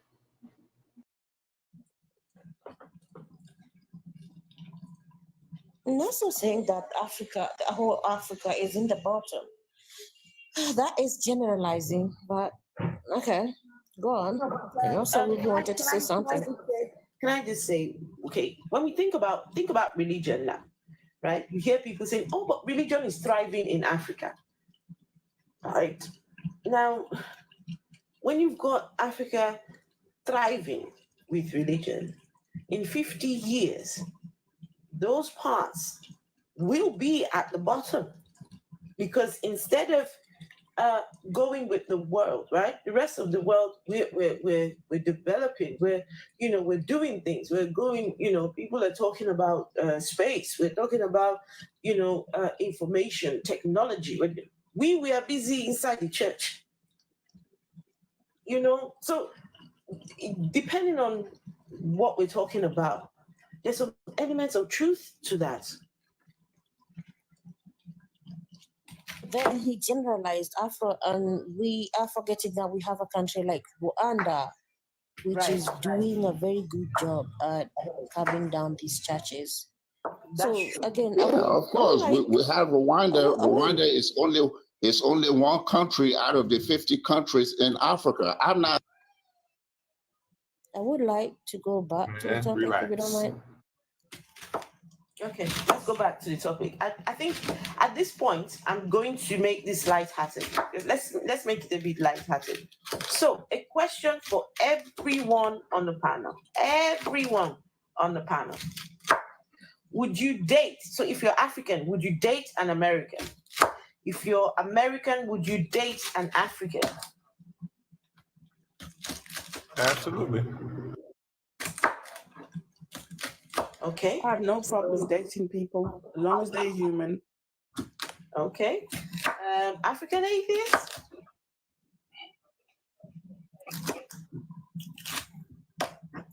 My eyes is on Enrique. My eyes is on Enrique Iglesias, and I understand he's not single. Your eyes is on who? So I'm waiting, Afro. I cannot speak. Your eyes are on who? Enrique Iglesias. Enrique. Enrique Iglesias. Yeah. Enrique, is he? It looks like he's. What's his ethnicity, Enrique? I think he's Hispanic, if I'm not wrong. Puerto Rican or Dominican? I would say Puerto Rican. Okay. I don't know. I like the dude. Okay. Ruby? No, you didn't answer the question. No, I'm not gonna let you go past like that.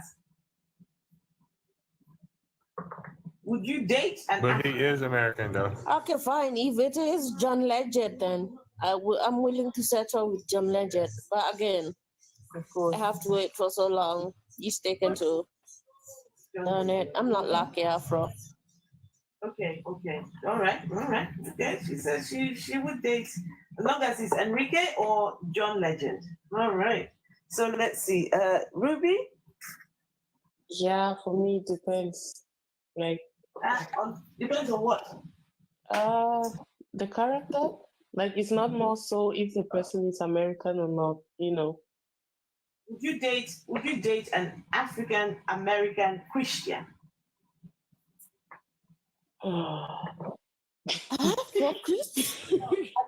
Christian? Okay. That's not fair. Yeah, that's messed up. That's just wrong. That is just wrong. Okay, honestly, if they don't shove it in my face, like if I'm allowed to wake up and, you know, the same way they pray to their God, if I'm allowed to wake up and hit a ball or something and say, oh, I'm atheist, then we don't have an issue. Sure, why not? Okay. Just don't shove it in my face. Right. Okay. Seti, you haven't really spoken, but we will get to you in a minute. So, Seti, you want to answer that question? Wait, Afro, after you're done, I also have my own question I want to ask, but okay. That's absolutely fine. Later So, on. I hope I'm not too noisy. I'm actually cooking dinner, so. No, you're good. I'm the noisy one. I'm using generators here now. So, hope you guys understand. Inhaling a lot of fumes. You're using generators. That's not funny. African atheists, when the man was saying something about Africans being at the bottom, using generators, you see, this is what we're talking about. But that's not how it. Not like that. Okay, listen, African atheists, you said about being messy, right? You said about being messy. No, okay, let's be messy, Afro. Let's be messy. I've folded my trousers already. Like I folded. Now at this point, I've tied wrapper around my waist. So let's go. You're using generator. Okay. All right. Okay, Afro. The reason why I'm using a generator is because the lights went out. Something was wrong. So the moment the lights went out, then generator kicks in. That is advancement, Afro. At least I'm not in darkness. Listen, okay, your part of the world, you can say that. But if you're in Nigeria, you couldn't say that because then one of the major problems is power, right? One of the major problems over there. The lack of power, I mean.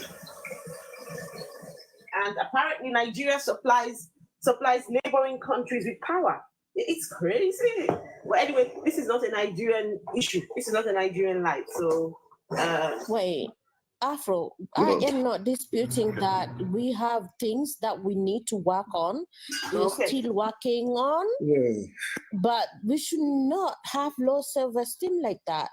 We should not at all, because then we're giving other people permission to look down on us. Why would you look down on yourself, King Kola? Thank you. And we Africans are very proud people. I am Why not are you looking hiding that down now? on myself. I am.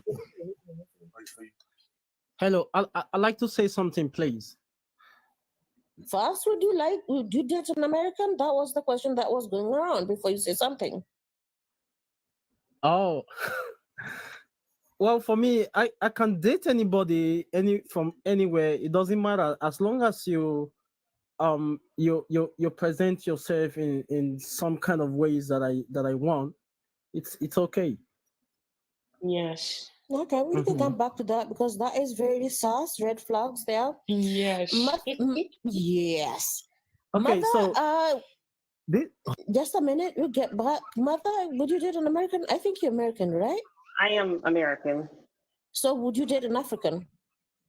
I would not because I have not met an African man who No, if you doesn't met want a one, traditional woman or doesn't want a non-traditional woman, and I'm definitely not a traditional woman by any way, shape, or form. Like, okay. and I'm Okay. married, but yeah, I don't see it being a match. I did encounter one online, and we talked for a little bit, but he was a peekaboo dater where he just pop in and out, and so it just never went anywhere. And probably because I'm not traditional. So Oh, I it's a think we both hypothetical. bump heads. It is a hypothetical question, Mother. And the thing is, I can admit that a lot of men in our countries, okay, yeah, but we also have good gems. I can say that we have men who kind of like represent, who educate themselves, who are emotionally intelligent. It's just like it's hard to find. They're rare, but just like everybody everywhere else, I know I get into trouble for saying this. Women evolved socially faster than men. Men have refused, still very resisting to evolve socially. I would say that. King Kola, would you date an American? Sure, then we get to SETI. Oh, absolutely. But I want to say this. Did you see how difficult it is for people on the panel to answer that question? It's a very simple question. I mean, what you said was date. Would you date? Okay. And we can't even unite on that. And then Wait, but I think when you say date, like for me, date, I don't date outside of wanting a long-term relationship for marriage. So I think maybe we may have a different version of what date is compared to what others have. To me, date means we're going to end up together. So I wouldn't date anyone that I wouldn't want to end up with permanently. So just for perspective. Yeah, she said what she said. King Kola, it's you. You said yes or no, King Kola? Sorry, I forgot. Shut my mind. I said yes, I would. And I was just trying to elaborate on why I said that, and then I got muted. But what I'm saying is that your question was date. Would you date an African, or would an American date an African? Now, we can't even we can't speak on that. Can we move to the like, next person? Let's do this. Listen. You just trying to start some shit. Can we move to the next person? I know this is a very serious topic, but guys, please allow me to laugh once in a while. Reggie, okay. Right. Sati? We should let him. Okay, I think what we'll do, King Kola, I would circle back round to you, and I would like for you to, sounds like you've got some things to say, and I would like for you to say what you want to say. Absolutely. Yeah, thank you so much. And I wish Godless would just let me be and let me say what I want to say, because I don't have to say. Listen, you're trying to take over the show to make hold on, listen, Afro, please let me say something to him. It's important. You're trying to take over the show, you over talking people, and you're trying to instigate something I'm trying to stop. What you're doing is exact opposite of what I'm trying to do. So every time I catch you doing that, I'm sorry, I'm not gonna let you, because you already see that Mother of Prep don't like what you said, and you're still keep going with it. You're causing division, and you're crying about that same division. You don't make no sense to me. Please stop. Okay, Reggie. Okay, so the whole idea of this conversation is to foster better relations and better communications, and just try to help each other, right? And make life easier for each other. So I can see where Reggie's coming from. And, positivity, I guess, is the name of the game. So, yeah. Africans trying to ask everybody on the panel. Seti never Well- answered. I don't even know whether Seti is African or American. No, Seti. Yes, Seti answered. I did. Oh, he did? Greetings, Yes, everybody. Seti answered. Yes. Okay, I missed it. Yes, Seti did answer. Guys, can we tap on the screens, and also can we send some roses to interesting conversation? Hey, Genderless Fun. Can we send some coins, send some roses, so we can have more of these conversations? Now, very quickly before you go on to answer the question, I don't know. I was hoping somebody would mention it, but we keep saying Africa, Africa, Africa, Africa.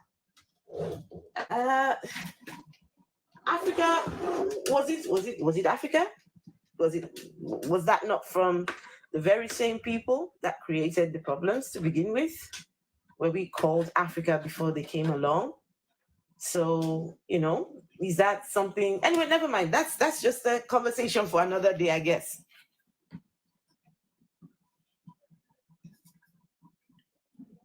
Okay, so who was going to answer? I see your question in the comment section. Genderless Fun, if you don't know African American history, please stop. So I would really like to ask what you need us to stop, because I'm curious. I'm always curious.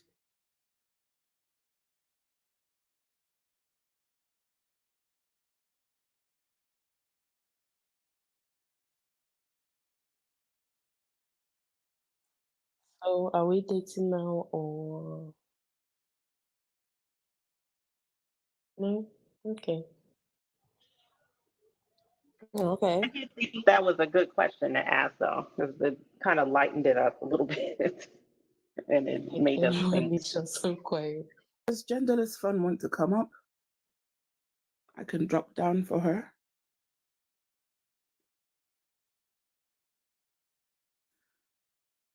Genderless Fun, do you want to come up? Okay, I'll drop down for them. Sorry if I misgendered you earlier. How do I do this? Please, let me just speak for a minute and then I'll come down for any other person that would wish to come up, please. Afro, can you drop me and bring Genderless Fun up? I'm sorry, Genderless. Hey guys, can you hear me? Yes, Yeah. I can hear you. All right. Afro, can you please drop me also? Thank you very much. Have a nice day. Oh, don't leave, please. Don't leave, because I think he knew it wasn't a question, right? It was a statement. Now, there's a history between African American men and African American women, right? A long history that no one talks about, that only a few of us know. I'm one of those.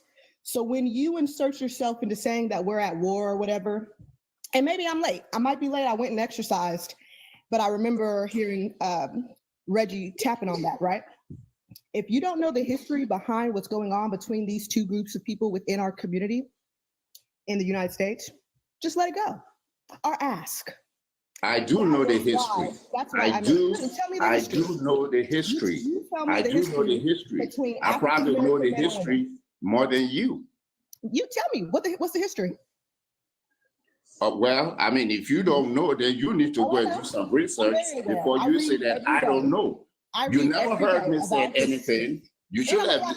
No, you don't just come up and just start saying stuff without really know what I said or what I didn't say. Okay? All I'm saying You is can't do that. you don't know why. Clearly, if you knew the history, you wouldn't have made that statement. Oh, no, that's wrong. Yep, That's no, wrong. Just because you don't if you agree with knew what the I said history, you doesn't would mean have that it's never not made true. that statement. Okay? But you Just did because you don't agree doesn't make it untrue. Thank you for the gifts. If you knew the history, you would have never made that statement. No, I do know the history. I do know the history, and I'm talking about today. It wasn't a question. I'm talking It was about a today. statement. Today. It I mean, wasn't a it would question, just it be was a false if statement. to say it would just be false saying that African American men and African American women are just like so united right now. Is that what you're trying to tell me? Is that what you're saying? What I'm saying is this isn't new. This isn't a new thing. This isn't new. I didn't say it was new. I'm This just has asking been you a going simple on for question. a very Are you long telling time. me that And in you the don't know that. African American community today, okay, we have a solid family unit where men, women, husband, wife, children are all united and living as a good, solid, You know strong why? community? Because Black women won't be oppressed by anybody. So it would We're never not be talking oppressed. about Black women being Black oppressed women by will anybody, never be oppressed. lady. It's Liberation, Black women. Liberation today, liberation now, and liberation in the future. And I'm out. Liberation. Bye.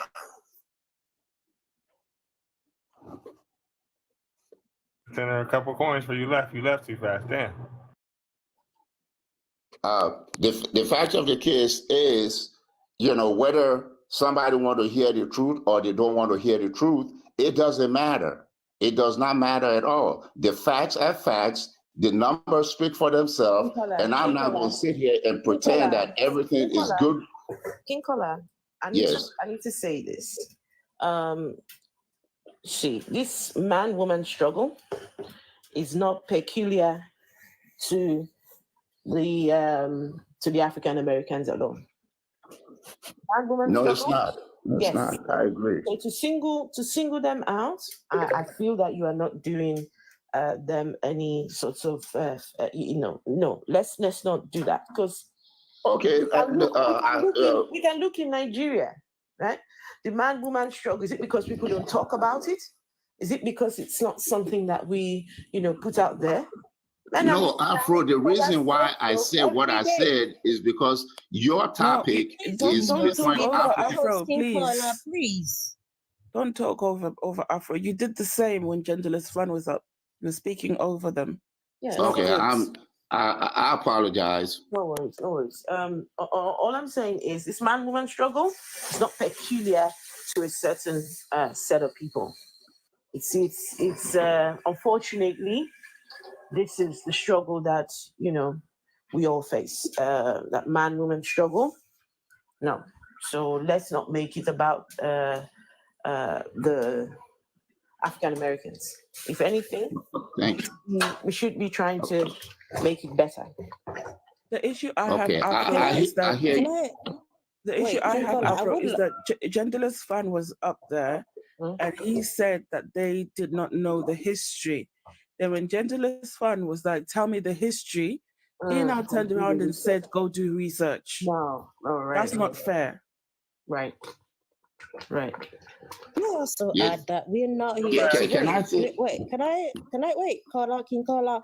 Can I say that we're not here to kind of like look at each other's what do you call it, shortcomings? Because we don't know some. We don't know what we don't know. We that's not what this life was about. If I'm right, this life was about the divide between the Americans of African descent and Africans. That is what this life was about, and how we can unite. It was not here to highlight other people's shortcomings or not. That's what we're here for. Reggie? Listen, didn't I beg and plead for him to leave that shit alone? I tried so hard, but he didn't listen. Can we go to the next question?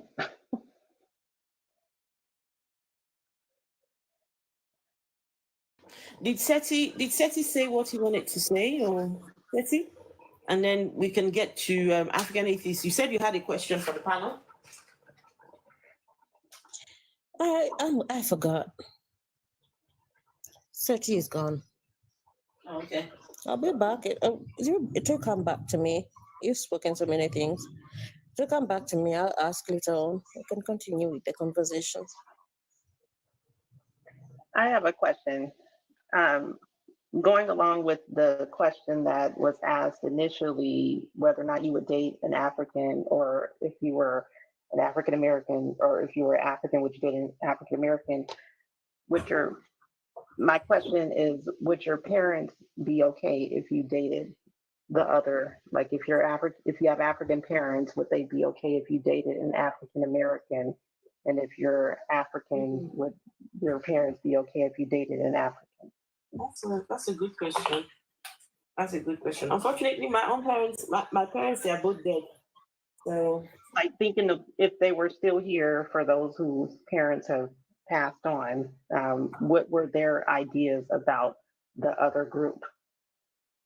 me, I was a bit of a rebel. I would date whoever the fuck I want to date. So it didn't matter what they thought. In fact, I go against what they think to my own detriment. Hey, how's everybody doing? How did you know that my fingers was struggling down there in the comments at just the moment that you hit the button? How did you know my fingers was NJ is here. One second. I just brought up. Everybody hide Afro. NJ is here. Wait, I just brought up what's his name? Rainmaker. Where did Rainmaker go? I don't know. Is Rainmaker making it rain somewhere? Do you think? Lord Jesus, save us, save us, Lord, save us. See, here comes that bread maker again. Why is everybody always looking for this bread maker? Who is this bread maker that everyone is always calling for? I do not understand. But my fingers was burning because it was, would your parents object to what you do as a grown person with your personal being? Oh my goodness, my fingers was on fire. My mind but it's couldn't not so much fathom. the objection, it's more so how were you raised, like, from your parents? Can I quickly say this? Because I just realized I don't think I answered that question. You were asking from the perspective of my parents, but my answer was from my perspective. I would date, no. Now, thinking about my parents, I don't think they would have been fussed at all about dating an American.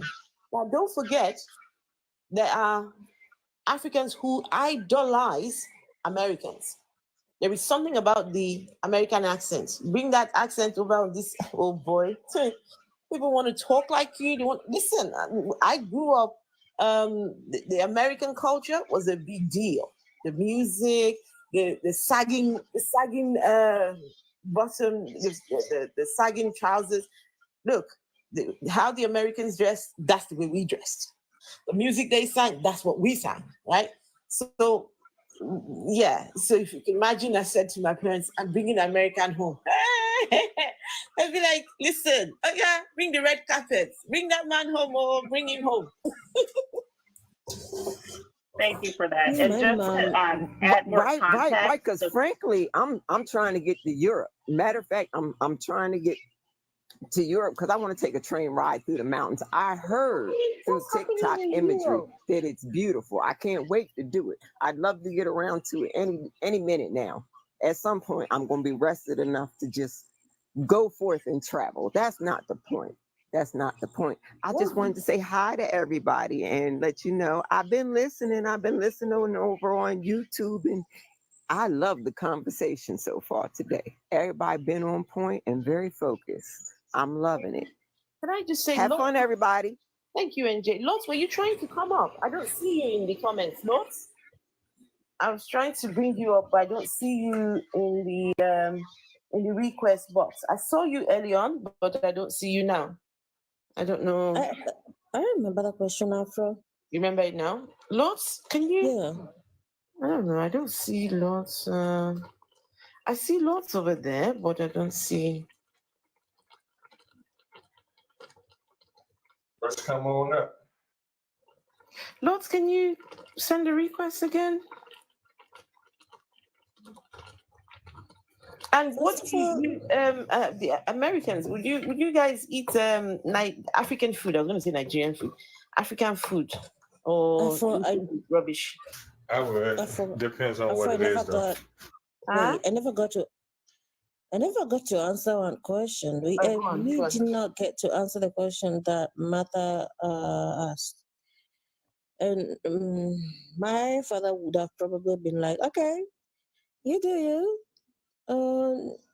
in a selfish kind of way. But my mom would be like, nah, demonic powers. No. You are supposed to meet a Kikuyu man or remain single. And then I would be like, oh, because, yeah, okay, we all was under that woman, and it was not in a, I don't know what to think about it, but we all were under that woman. Whatever she said went. And it's not like she forced us to do it. It's just that it was respect and love. But yeah, my mom would be like, we are exercising that demon out of you right now. But the other people needs to answer the question, though. Ruby, Shows. I'll answer. So, Okay. from my parents' point of view, they would have been all for it. But I'm not gonna lie, my mom was under the impression that Africans naturally just don't like African Americans. But she would have been all for it. We have a saying here, and it is racist, what I'm gonna say, right? And it's said in the Black homes most times, if you can't share her comb, don't bring her home, which means basically do not date somebody that is YT. So my parents would have definitely been all for it. I wonder if it's a difference between what those who have sons would date versus those who have daughters would date. I think there is another aspect to dig deeper into, but I agree with what you're saying, Reggie. My parents would feel the same about my brothers.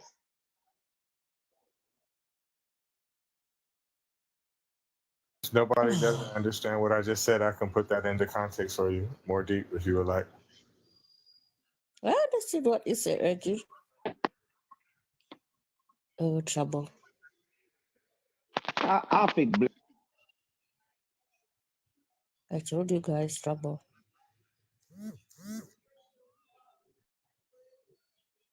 Like everybody went. Okay, Ruby. Rainmaker, or who was next? Ruby has not said anything, but we can hear from Rainmaker. Then I can ask my question. Can you guys hear me now? Hello? Yes, I can hear you, Rainmaker. Sorry, network has been fluctuating, so I didn't quite get the question. Or Rainmaker, I saw you putting it. putting what? I've had 11 years in Nigeria, but look at you, don't even have internet. Eh? No more. Can you hear Nigeria me? now. Nigeria we did When I now. was talking about power, I was talking about power. No, but we get power for example now for the past 2 years now. You were saying for the past 2 years, I never won part team. of Nigeria. It's a factor of where I live. You can't hear me. You can't even hear me. What part of Nigeria are you in? Because when I made the comments about not having power. I'm not trying to counter you. I'm just saying it's a function of where I live. I'm sorry. I'm just being a little bit of a troublemaker here. Now, look at you. 2 years you've had power. With all the power that you have, you don't have good network. Yeah. How do people know I'm Nigerian if we don't have comma? If network is not good, at least like something sharp must be. But because of where I live now, we have power for like almost 19 hours a day. So some people don't have power for up to 2 hours a day. So just by where you live in Nigeria. So that's it.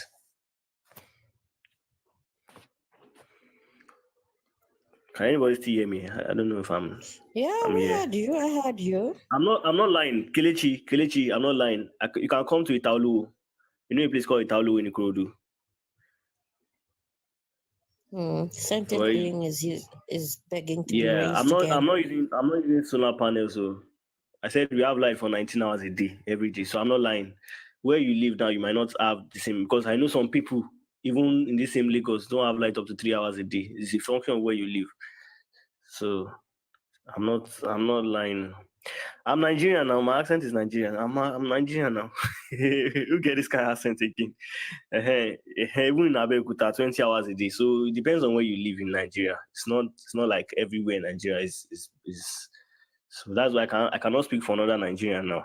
I can only speak for myself. I want the Abeg, Nigerian speak, woman. speak I for want the Nigerians so Nigerian they woman. know we are not the bottom of the barrel. Abeg, speak. Let them not just know the negative things. Speak about the light you have. Say it. Yeah, we have light too. Shout Me, it. I have light too. I have like Yes. 19 hours too. You have So light, oh. I got light, oh. Sentient being. Can I ask my question now? I love it when people do Nigerian accents. Yeah. Okay. How many African Americans do we have on the panel? Okay. Sometimes I'm going to be honest. This time I'm being vulnerable right now. Sometimes I feel like I'm walking on eggshells when interacting with an African American person, because sometimes hello Salasan, some of them don't want to be referred as African Americans. Some of them, I've seen videos of a man who was from America, but he was dark skinned, he was black, but he said that he was in the army. He did not want to be referred as African American because he's American and he has fought for his country. And I grant him that. There is the other issue that you do not call white Americans European Americans. And now I do not even know how to refer. Okay, I can say African Americans. I am afraid I might anger someone unintentionally. I can say American of African descent, then I might anger somebody else. So sometimes I do feel like I'm walking on eggshells when I do not even know how is the right way. What is the right way to? Listen, don't feel You are bad. the elders. Listen, You don't have feel to be bad. Listen, understanding, though. hold on. You can't answer this question, bro. You cannot answer this question. But look, don't feel bad. 1 second. This was a question to African Americans, not to us. Go on, Reggie. Listen, you can't feel bad because amongst ourselves, it's the same situation, and it has to do with slavery. All I can do is just say I can excuse some of these people because there are people that I have debates with that will tell me right to my face that they are not black. They are American Indian, they're Native Indian, they're black, they're African American, they're Hebrew, they're all kind of shit. You'll have people tell you that they're the real Jew. Listen, it's not just you. We're so lost because of slavery. So what we do is we gravitate towards anything, no different than people. You'll meet some African American people that will tell you that they're from the Nation of Islam, that Allah, blah, blah, blah. You have some that'll tell you they're from the 12 tribes of Hebrew. Shit, like I said, for real African atheists, I don't even know how to tell you to give you a good answer. Please? To give you a good answer to this question. I really cannot answer this question for you because what you're saying is 100% true. So all I can do is apologize because, again, you do have some people that really think they'll be as black as Shabba Ranks, but you can't tell them that they're not native to the United States. You can't tell them. So it's just a tough situation. I think it's like Reggie said, it's very individualistic, and that comes from our very checkered history in America and even just coming to grips with our own identity and being a part of a group that has been separated. Some of us have coped with that in different ways. As we talked about, some have looked at it as, oh, they sold us, and they come from a place of anger and want to completely remove themselves from the continent. Others come from a place of longing, feeling like kidnapped children from a home that is looking to embrace them and looks to say, I want to be connected with the continent. So there's a whole spectrum of how we deal with that. But then there's also classifications that, because we live in a society that came from, that it was a racist society where these things were institutionalized, and literal laws are written with these words in it. You can look at different forms with all these different classifications of how we were identified. Slave, Negro, colored, Black, African American. Some of us are old enough to have gone through all of those different classifications. So at what point do you say, I'm no longer calling myself this, I'm calling myself that? Like usually a person in their whole lifetime will only go by one classification because no one has time for, calling themselves, who is still the same person, a different name because someone decided to have a different name. So you're talking to multi-generational people that have gone through that whole process. Some of us were born into the time when colored was no longer used and Negro was no longer used, and we only heard Black during the time that we developed language, and that's how we identify. And then there comes along, now it's Afro-American, and then there's African American, so it's all of these different names have gone through this process in really a short period of time, where it can create this confusion because you can't find a person who is going to keep changing how they identify themselves to go along with the rapid changes of these names. So it's really just something that's almost individualistic, where you just kind of say, how do you identify? And just go by however that person identifies. Because even within that, a person can identify themselves as different terms depending on the setting.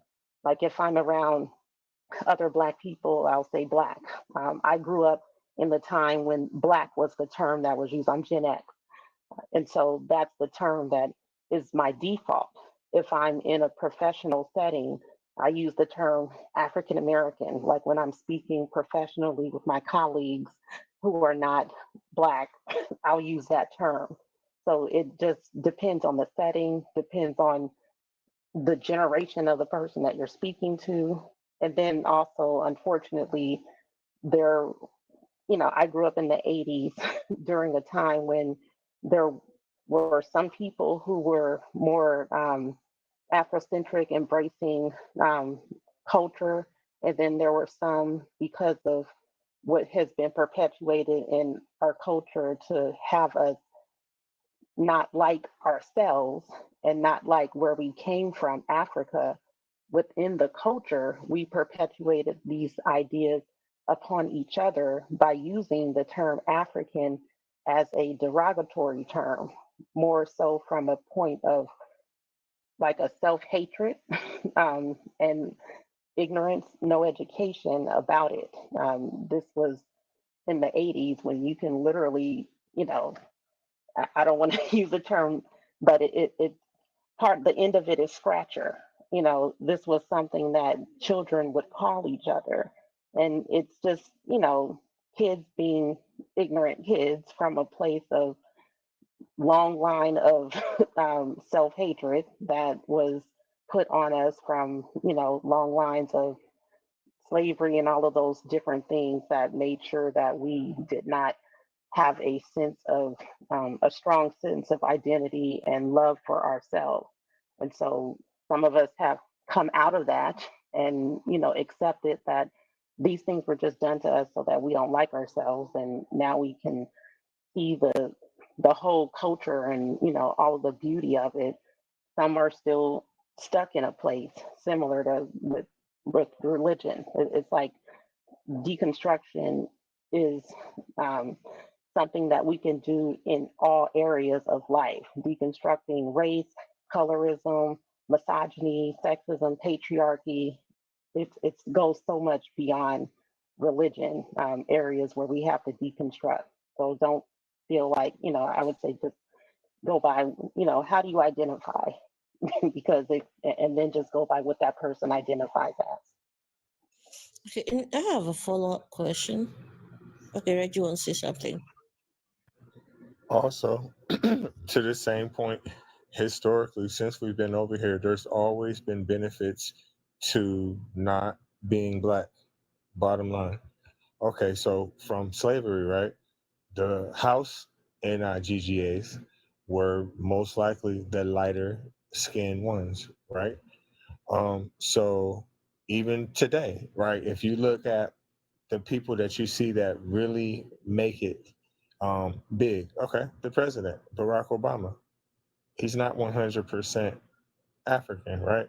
So it's always the acceptable Negro or the house Negro, right? That's always make it.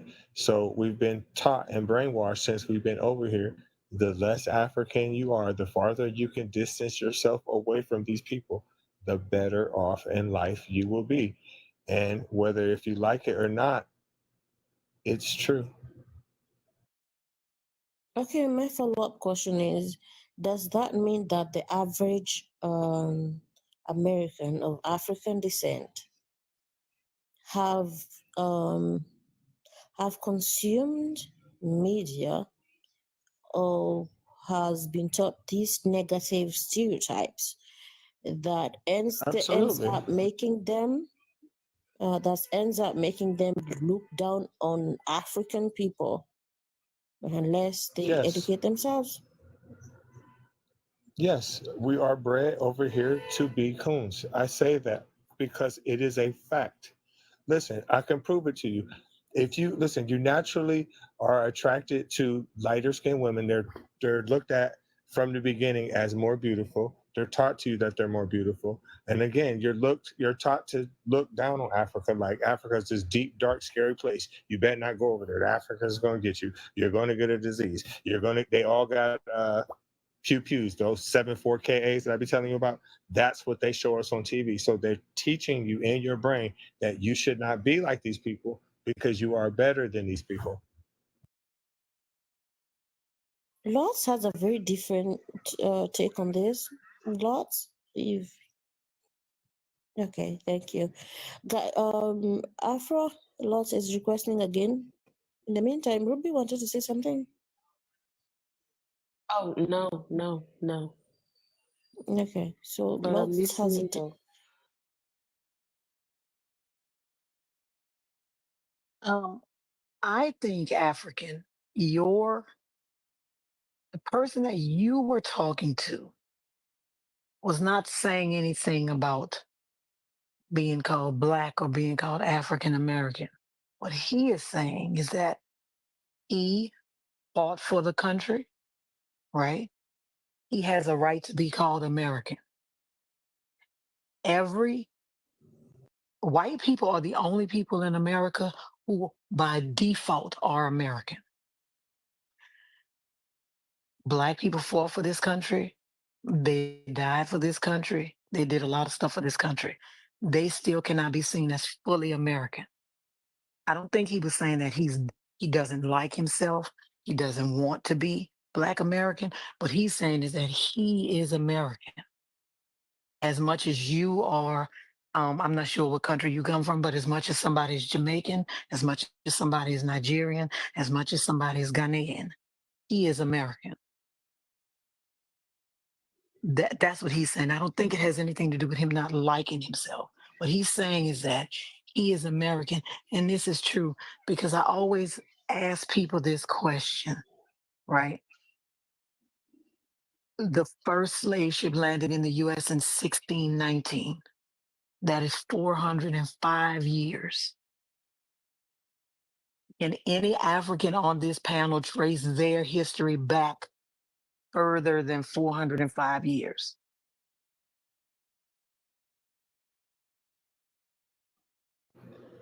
That's a great point.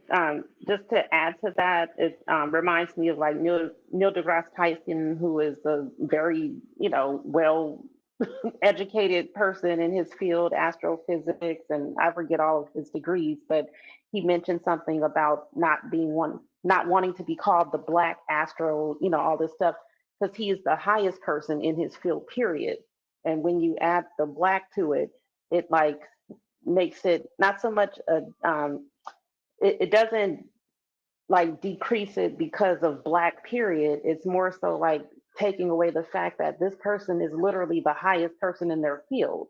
But when you put black in front of it, it's like putting them now in a smaller pool, of black people. Now you're the highest person amongst all black people, when in fact he's the highest person amongst everybody.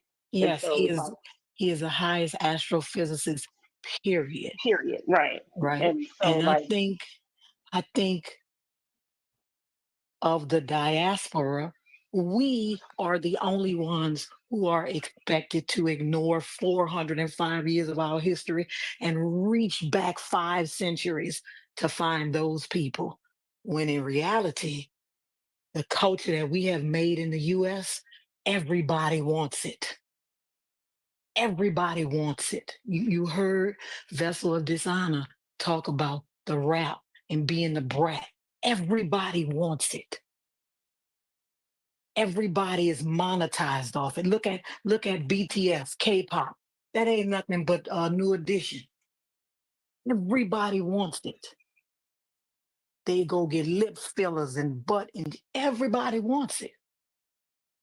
So I think what he was saying is that, why should I ignore this whole culture that I have built over here? If that's what you want to do, fine. Yes, we are of African descent.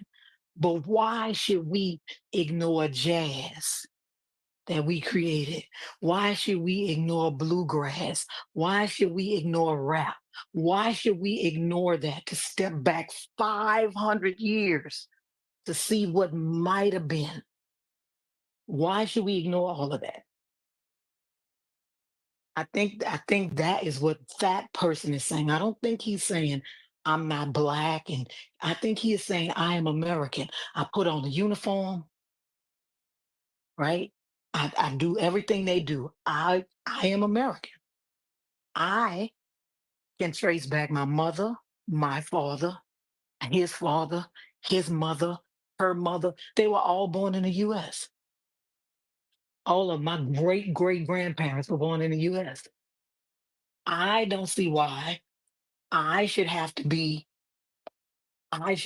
go back so long to find a connection to Africa when that connection was broken when I got on the ship.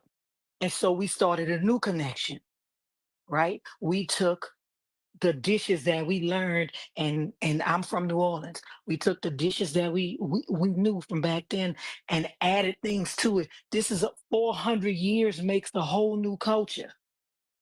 This is a whole new culture. We are part of the diaspora, yes. But as much as Black people in other places can be Jamaican, they can be, you don't hear them call themselves Afro-Jamaican. You don't hear them call themselves Afro-Haitian. They are Haitian. They are Jamaican. You may hear Afro-Colombian, but you don't hear that. They are Jamaican. I think he's saying, I am American. That's so true. I mean, because when you think about like what Caucasians, like you can have somebody who is, first generation and they're just called white American or just American. You look at a particular candidate running right now, his mother was not born in this country, but he's just allowed to just be grouped into, oh, we were the Exactly. founders. And I know who you're talking about. His parents were not born in his country. But he is not seen as anything else but American. Right. He And doesn't need any qualifier in front of that name. I understand having the pride in being of African descent. I understand that. But I think that we are the only members of the diaspora who are kind of looked down upon if we don't pass up 405 years of history. I know it was terrible, most of it, but it's ours. It's ours. We are expected to look over 400. You know how long 400 years is of history to reach back to Africa. When Africans have their own history, everybody that was dropped off, they have their own diaspora, but nobody calls themselves Afro-Dominican or Afro-Jamaican or Afro. They're just Jamaican and they're proud to be. I understand the trauma, the everything, the whatever, but I don't understand why with everything that we have built in this country, with everything that we have done, that we shouldn't be proud of it. I don't understand it. And we have people that are those, Hebrew Israelites, and that's not what I'm talking about. I'm talking about that when we see Simone Biles on the Olympics, they don't call her African American, they call her American. We so proud when the Olympics come, so we can see people just jumping around and waving a flag.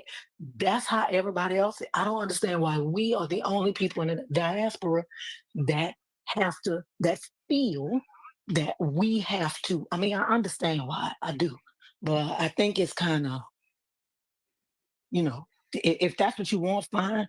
But the person that African Atheist was talking to, I think that he was saying, I put on my uniform, I fought for my country. If I get hurt, I'll die for my country. They're going to drape an American flag over his casket. And he is going to be labeled an American that died for his country. And I think that's what he's saying. Not that he doesn't want to be Black. He's just saying, I'm American. Thank you for answering that, Lutz. Wait, there was a second question about the stereotypes. Can I quickly say something to that point? go on. Lord, thank you so much for bringing that perspective and also just pointing out, irrespective of where you are, it's irrespective of what's happened. It's about the present. It's about the now and taking ownership of who you are and being proud of who you are. They would want to demonize you. They would want to say, oh, you are less than, right? But you accepting who you are. And, I honestly did appreciate, giving us that perspective. And, this is what we want to continue to foster. The reason why there is the African American versus African on the backdrop that was done, because of the kind of conversation that we're having. So we know exactly who we are talking about, not just American, we wanted to have, just so you know where that's coming from. Okay. I was just giving African a perspective as to why you may have a Black person saying, I'm not Black, I'm American, right? Because they probably are thinking, I do the same thing they do. Why don't I get to be American, right? I was born here. My parents were born here. Their parents were born here. Like, what makes you more American than that, right? Mm-hmm. I understand. I understand. I totally understand where he's coming from. Some people are like, look, I'm American. Why don't I get? But it also is because of white supremacy, right? Because you have this thing now, right? Where I don't know if I read maybe some years ago where the UK was trying to expel some Caribbean people that they had let in the 60s to help Yes, rebuild the their wind country, rush, the wind rush. right? Windrush, It was called yes. the wind rush. Yes. But that is how Wahite supremacy makes you, once they're done with you, they want to throw you away and say, you are not a part of this, right? Because we brought you over here. We built everything in this country, but Right. you are not a part of this. And now because they can't subjugate us, they can't enslave us, the first thing they'll tell you is go back to your country. You're not Go part back of to it. Africa. Well, why would I go back to Africa? I never been there. I wasn't born there. Why would I go back to Africa? I personally didn't come from Africa. I know why you're saying that, but we never tell them, go back to Scandinavia, go back to Poland. And And they actually just in came back America, here. I was just about to say, actually in America, they came after we did, the majority of them, because the majority of them came through Ellis Island. Those people are like 2 generations removed from. That's why they can say, oh, I know I have family back in Germany, because you just came here in the 1900s. That's why you got family back in Germany. Right. That's why you know your family back in Germany, because your grandmother came here, right? But I think that's why a lot of them are like, they discard you after they've used you, right? And you invited me here. In our case, you brought me here under duress. Yeah, we had no We choice. built up your company. I had no country. I had no choice. And now, as soon as we can't be subjugated anymore, it's like, well, if you don't like it, you can go back to Africa. This is more my country than it is yours, actually. Can I also say to African atheists, you were talking about not wanting to offend, right? Not wanting to offend people, and so you want to, call them. I feel like speaking to whoever it is, right, the individual person, and asking, how would you want me to refer to you, and how would you want to be called, right? If the conversation allows for that. So it's about us recognizing that, our words are impactful, and, each individual person, we all have our different preferences and how we want to be addressed, right? It's about you, because you're a content creator and you're in the business of talking to people, right? Asking, okay, what are your pronouns, and how would you want to be addressed? Is asking the person, right? So that you're not offending them, right? I personally do not like to be called colored. Do not call me colored. I'm Black, I'm African, but do not call me colored. It's just something about that, because the part of, where I live now, some of the people who've referred to me as colored, they didn't refer to me as that. It wasn't meant to be, it wasn't nice the way they were saying it. So, and I made sure to point out, no, do not call me colored. Do not. I remember working with this woman. I think she was in her 80s. I don't know. And as soon as I go and give her tablets, she looks at me, thank God my slave is here. I said, what? Oh God. What did you say? I would have faded And her that's right in and the. that's look, Reggie. That's when we pulling the plug. We pulling the plug She right there. said, Thank Right. goodness. I said, excuse me, what did you say? And she repeated it again. I said, I am not your slave, right? So that particular part of that particular establishment, they love to call Black people colored. It's a thing. It's a thing. Some people are still very, especially the older generation, older people I find, they're still very RACIST. Yes. So I think you can say it, Afro. can I? Let's add G. And to answer the earlier question, I've been with a Nigerian for almost 20 years. So yes, I will date a Nigerian. Excuse me. You've been with a Nigerian for almost 20 years. Yes. No wonder. You see? No, I knew there had to be something. I knew it. One Nigerian man has this Nigerian people. Man. Oh wow. But so would you say being with this Nigerian, has it been good? Has it been, because you get a lot of the stereotype about Nigerian men. Well, this is the thing. He came here for college, right? And he just never left. So he's been here. I mean, he's lived in Europe. He's lived in the US. He lived in Canada. So he's been out of Nigeria for a minute. Don't get me wrong. He is 250,000% Nigerian. He is 250,000% Nigerian. But he also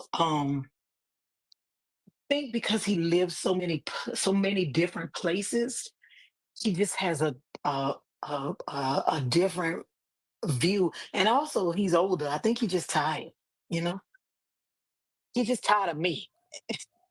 Okay, he just don't can fight I back. He just doesn't fight back. He just, can I ask safely, Lots? Because I have a clip of you saying, "What do you do for a living?" Nothing. What do you do? No, listen.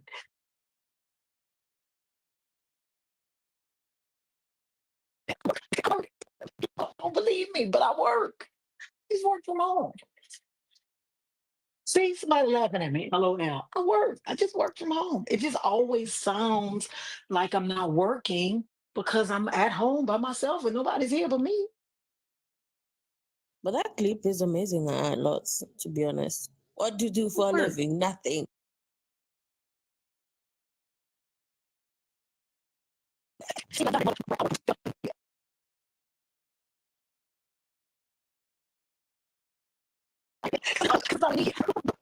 It's like I never hear you typing. I never hear you sending emails. Well, I got a quiet laptop, but I work though. No, I know it's possible. That was golden. That was golden. Wait, that made me forget the next question.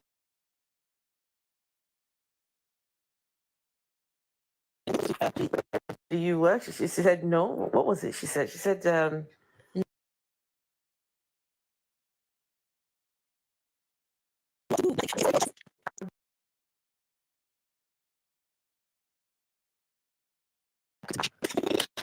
fashion time. Listen, every time I go into my office, right, he's like, I want you to take a picture of, but because everybody works from home, I took a picture of me in front in my office, but you know what it looks like? A staged picture of me in my office because nobody is there because everybody works from home.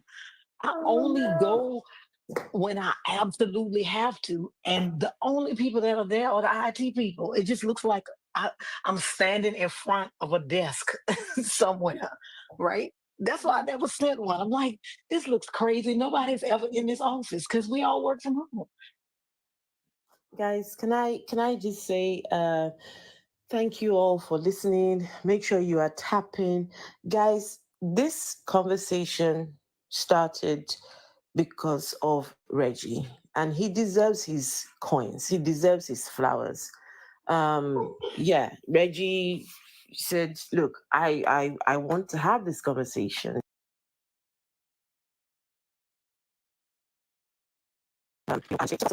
It's been wonderful. So please, guys, can we send a few roses, a few coins, appreciation to Reggie. And yeah, very sound mind Reggie does. And I think that, people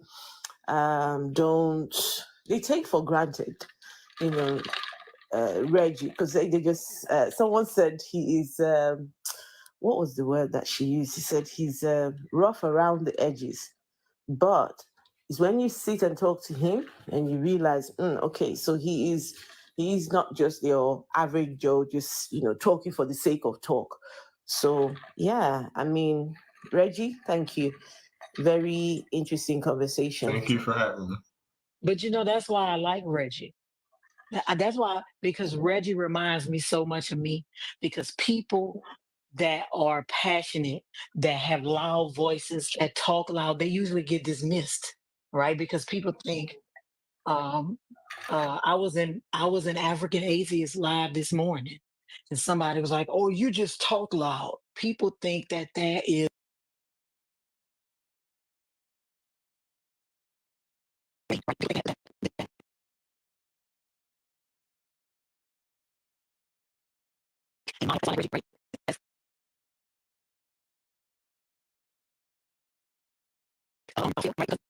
people can be loud enough.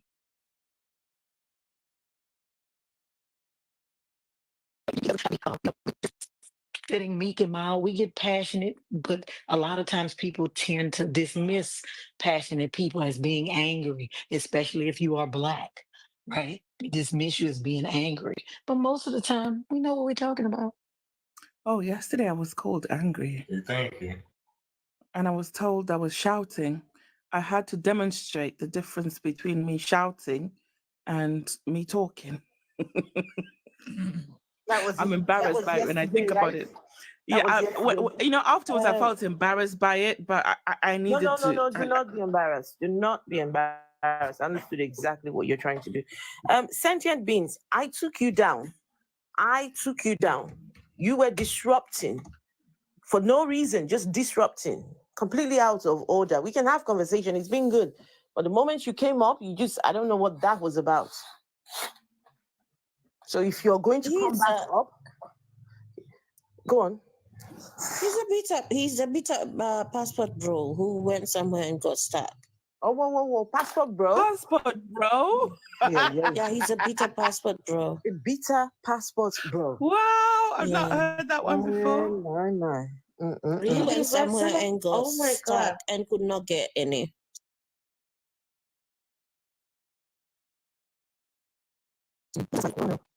All you had to do was drink. All I'm going to say is don't get on African Atheists' left side.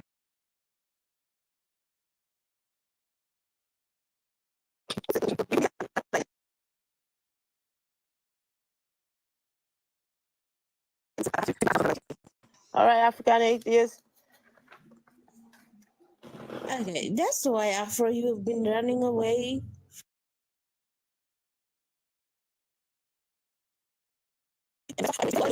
Girl, you calling them out as the senior. You read me. Excuse me. Wait, hold on. You read me and I ran. Excuse me. Wait, excuse me. If anyone's running away, you are the one running away from my page. I've asked you for an interview on my YouTube channel for the longest. It's been over a year or maybe less. I don't know. No, I'm not running. You're the one running. Okay, my butt is in the open right now. It's butt naked right now. Yeah, it is. Hey, also, I've been bananaed. I've been getting bananaed quite a lot. So I have been on your page, but with my backup. I have been there. Okay, I was thinking African atheists and Afro atheists. I mean, two atheist women, let's come together, let's have conversation. I'm still waiting. I will wait. I'll be patient. I'll wait patiently. It will happen, Afro. I see the number is going down. Before everybody disappears, 49 people.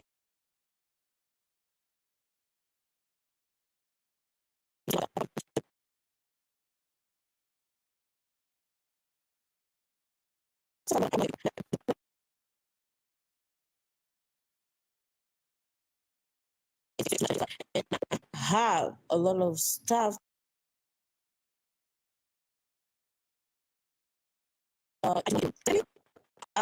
It doesn't matter whether you are American of African descent or whitey. Okay, I still have my issues with colonization that I've not dealt with, but that is besides the point.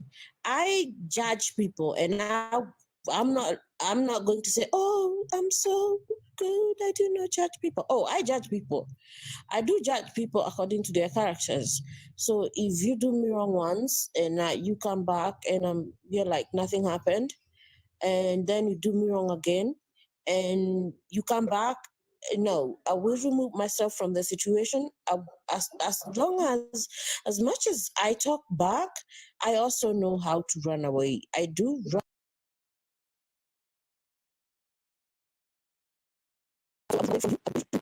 from my presence on my space and make sure that you do not have access to me at all. So it will not be based on your appearance, it will be based on your character. Completely.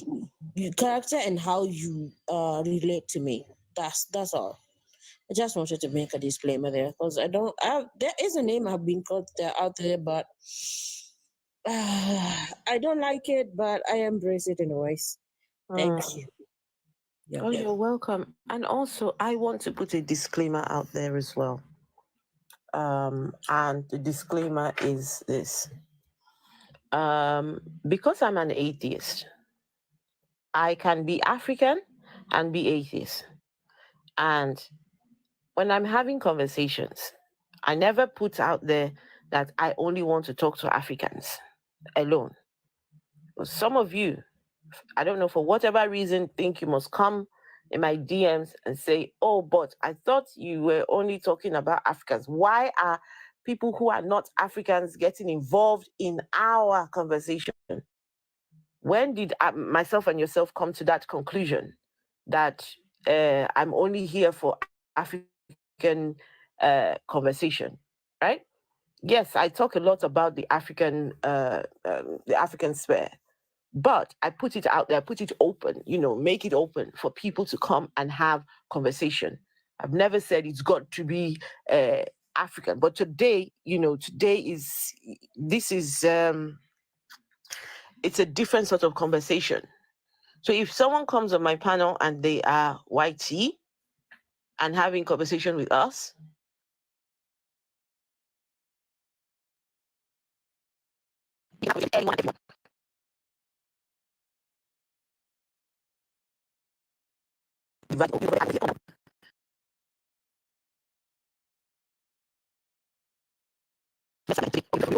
I'm here. Come on, people.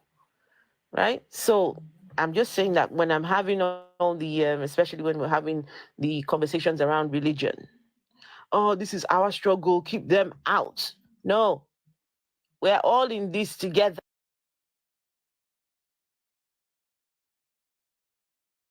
So I don't know. I would like to, on a final note, there's something we still haven't done in this conversation that we are having. The Black struggle, African Americans versus Africans, the role of religion in this particular conversation. Has it been good for us?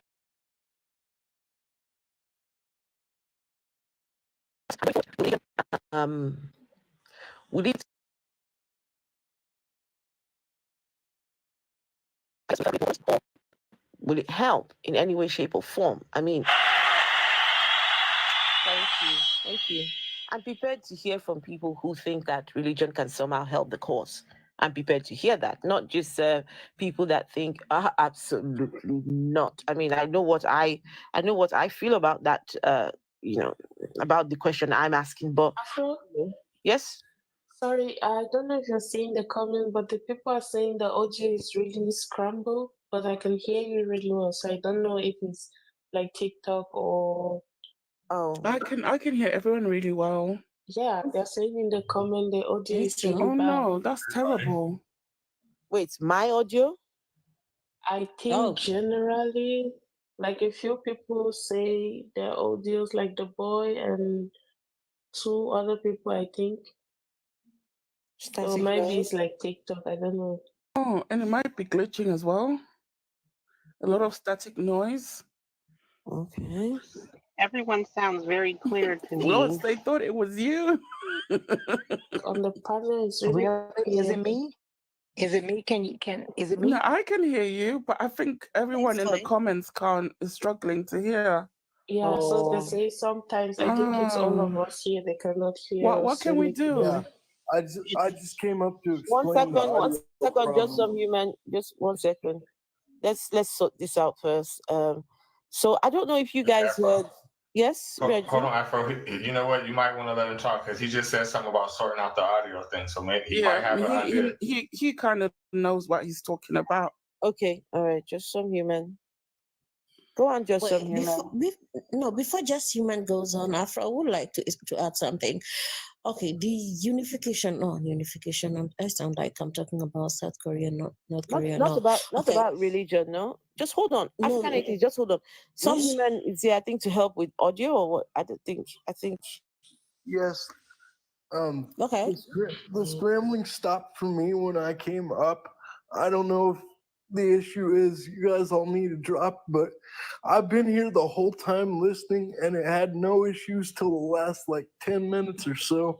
So if you drop out and restart the live, it'll probably stop this periodic scramble for others. I'm gonna drop down and see if it's still fixed. And if it's But not, just some human. Apparently, it's cleared now. They can hear now. Okay. Yeah, so you don't have to drop. All right. It's probably a TikTok glitch then. No, wait, guys, was that coming from myself?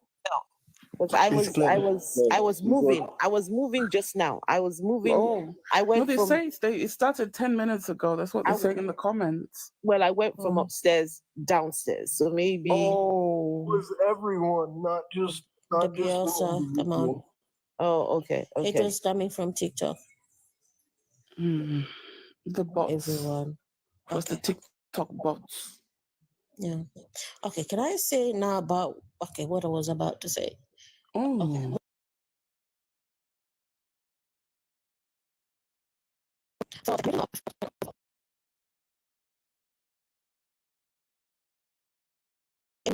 This TikTok or even if you're on YouTube. For everyone who is dark skinned, there is a way that these apps kind of like discriminate against us. And if we unite, I think we can be a good force.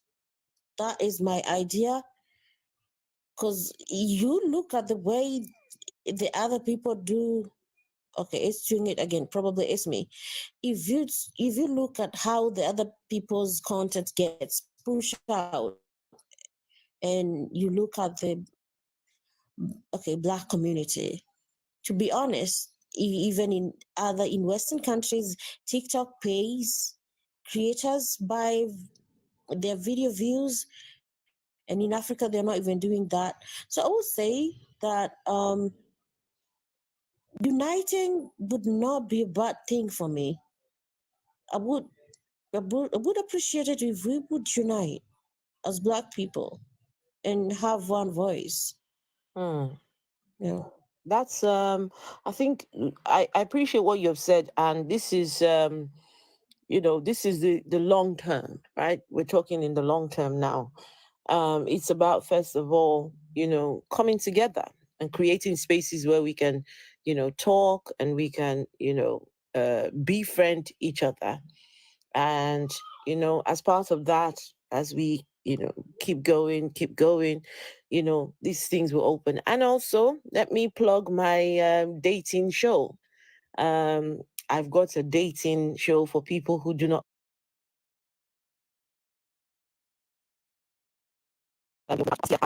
believers, and we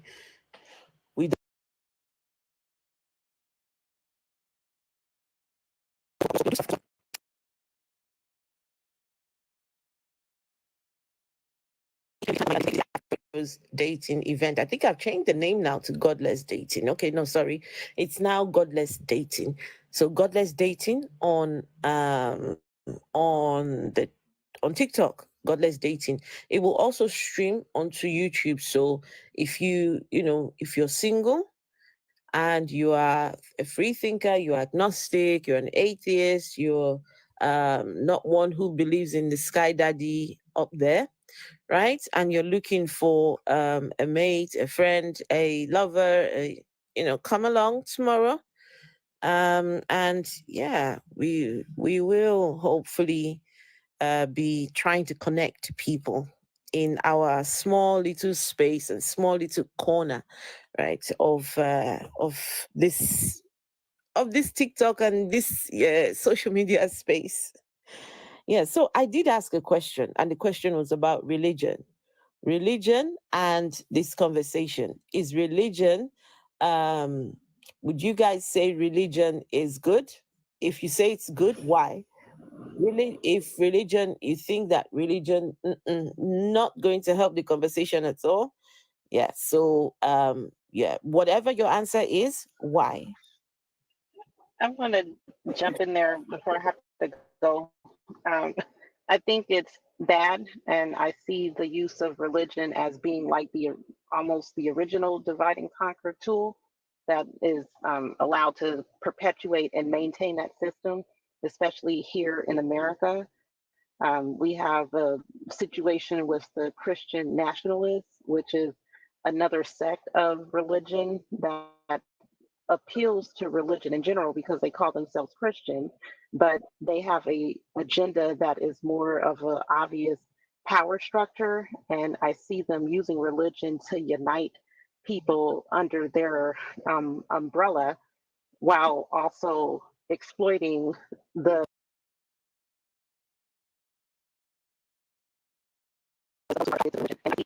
especially with different people who are not from the country but enter the country. I find that they're vulnerable to it because they haven't seen it enough to recognize how insidious it is.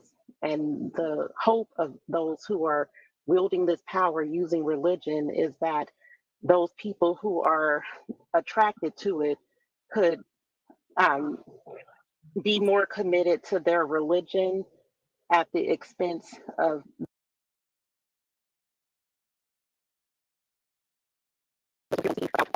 like religious dog whistles, while also speaking against the other people who are following along.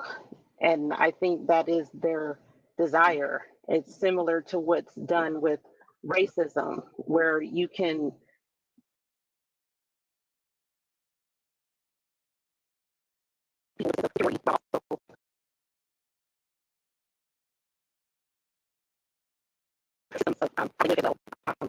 in terms of poverty and breaking up labor unions, different things that they are impacted by. But if they could unite them under YT supremacy, then they can overlook the different disadvantages that they face with those people leading the charge. I see them using religion to galvanize a movement to collect all of them together.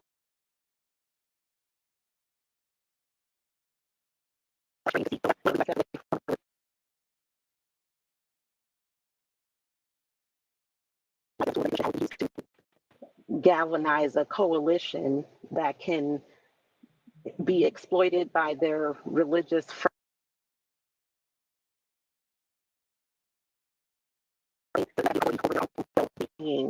and be allowed to be exploited.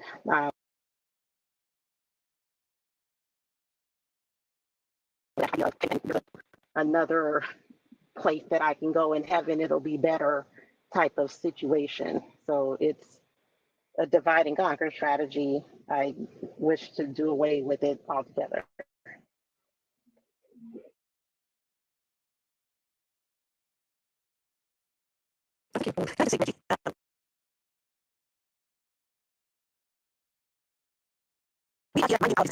We are minding our business, doing what we are doing. And some people, because they just have to be, they come along asking us, oh, y'all are not talking about Jerry Eze. What happened? You tired of Jerry Eze now? They're complaining, saying we should stop talking about him. I don't know.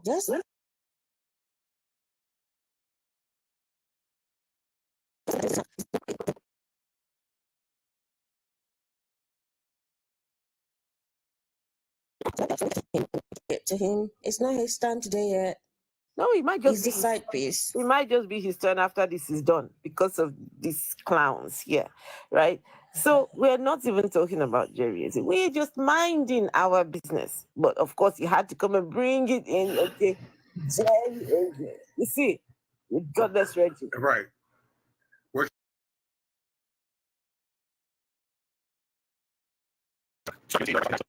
Yelling, and here they go.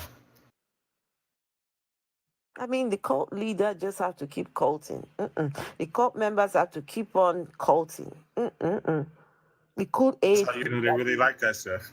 That Kool-Aid that Jerry mixed, that thing is strong. Okay, so my question still stands, people. And thank you, Mother of Prayer, for answering that question. The rest of you, religion, what do you think? Would religion help in this cause? If you say yes, why? If you say no, why not? I mean, absolutely not. It's based on two things. So we kind of got over here on this side of the world based off a religious decision from a religious leader. As far as Pope Eugenius, that's a fact. And I forget the other Pope person's name. If you look at history, Christianity from the beginning kind of started with racism as well. If you look at when the Moors were expelled from Spain, not saying that they shouldn't have been expelled, they also started what they called the Jewish ghetto. So the more Christian you were, the more white you were. So it has to do with racism. It's also classism. As we talk to people, they talk down to you because they're a Christian and you're not, and they think that they're smarter than you. They think that they can understand the Bible better than you, even though they never read it, because they think your brain is not working on the same level as theirs because of their religion. So I really can't see one positive thing that religion can do to help unity and make people unite. I don't see it. All right, thank you. Vessel? Yes, ma'am. Religion, what do you think? I think it's just something to keep people occupied. The people that believe in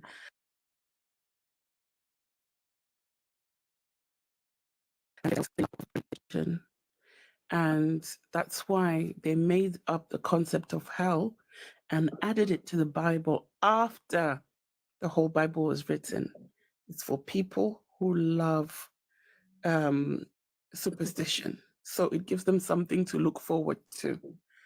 But unfortunately, there's nothing to look forward to. You're going to honor life, I'm going to honor life, and there is nothing on the other side. There is no other side. There's no such thing. We have an annoying Tarzan in the comments. He's He's not displaying Tarzan. No, he's not being a very good Christian. I don't know if his behavior is akin to being a good Christian. This is the first time you're meeting Tarzan Vessel, is it? No, it's not. But you just jump on, people are having a conversation.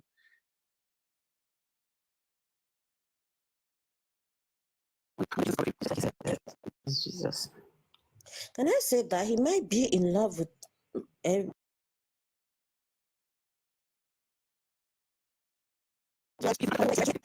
Professor of Afro. No. I do not know, but wait, Sorry, let me African atheist. finish. Sorry, He's sorry, an African atheist atheist. in the making. That's why he can't stay away.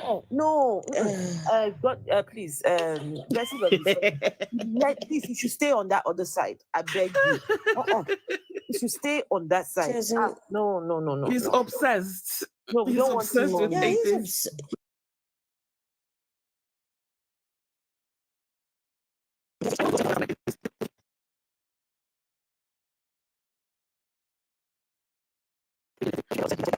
That place is good for him. Sorry, African atheist, I was talking over you. Sorry about that. I'm the one who should be apologizing. I was speaking about the host. That is a very annoying behavior. I apologize, Afro. No. African atheist, you were next to speak about the question. You were next to answer the question about religion. Okay, before I answer the question, just want to tell doesn't no one is interested, please? Please keep it in your palms. Is he still here? Don't do that. I don't know whether he's still there, but if you're still there, nobody's interested. You had that. His bowler but must when be too small to play with because I dismissed him, told him to go play with his bowler. If he's still here, then it means it's too small for him to play with. African women are mild.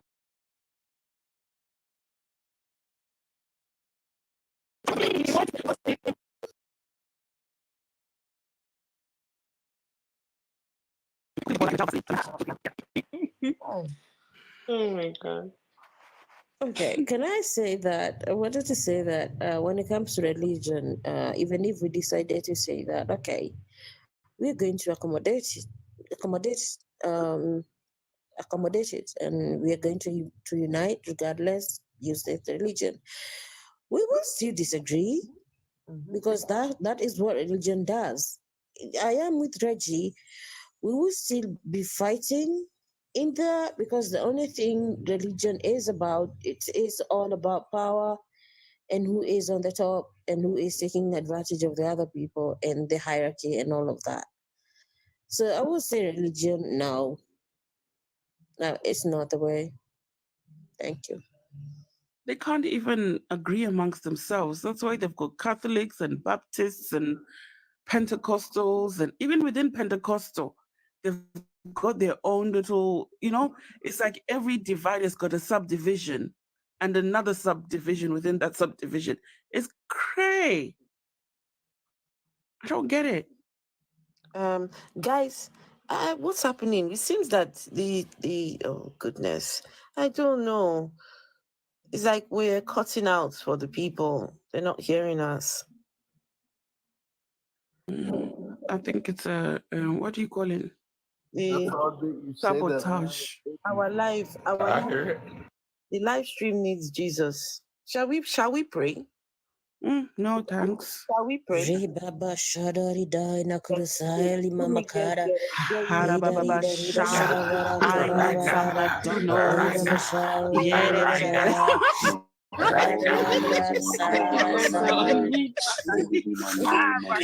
imagine the comment is glitching and when we come back to start hearing this. Ooh la la la la la la la la la la la.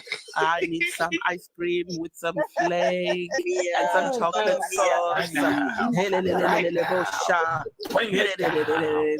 Somebody ate my bacon sandwich. Who stole my chicken? Hallelujah. Oh my goodness. Just imagine the life was glitching and they could not hear us and we came back, that's all they're hearing. Like just my mama. Breastplate of righteousness and the helmet of salvation. When Vessel said, I need a Coca-Cola, that's it. Somebody drank what? Need a Coca-Cola? Jesus was playing with some feet. Oh, la, la, la, la, la, la, hallelujah. Jesus, come and touch the feet of every.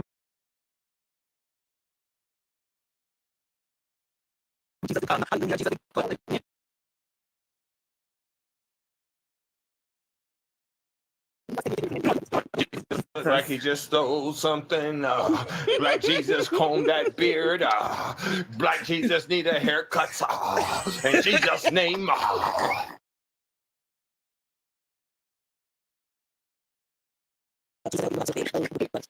Jesus. Oh, Ribaba Shada. Get myself there. And the fact that it sounds In the almost the name same of as Hunea. Yeah. You know the truth of the So matter. I'm just clearing my I throat, feel guys. sorry for every last one of y'all. What's he talking? What's he saying? He's speaking in Kunea. Black Jesus, 1 second. We got Ruby. Ruby, you're next. Yes. What in the coonage is going on here?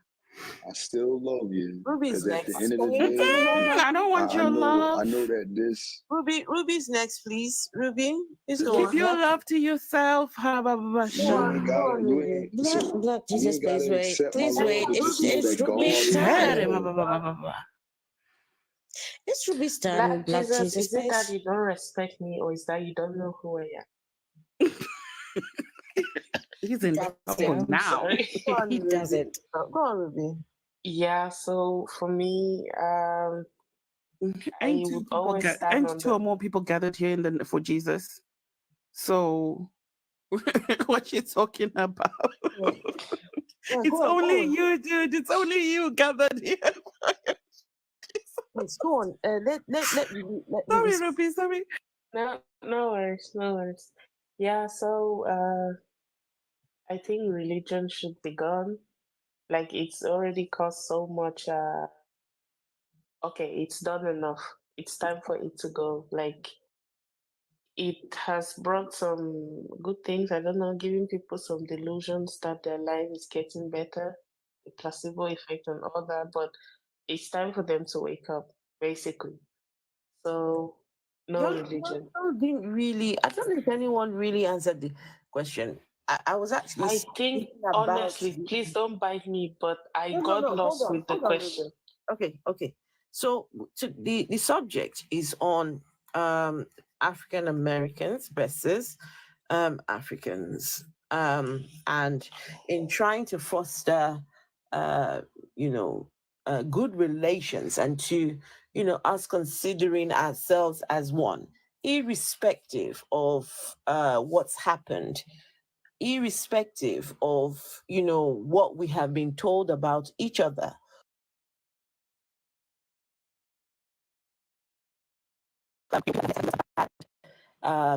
Perspective of the other people from yourself, will religion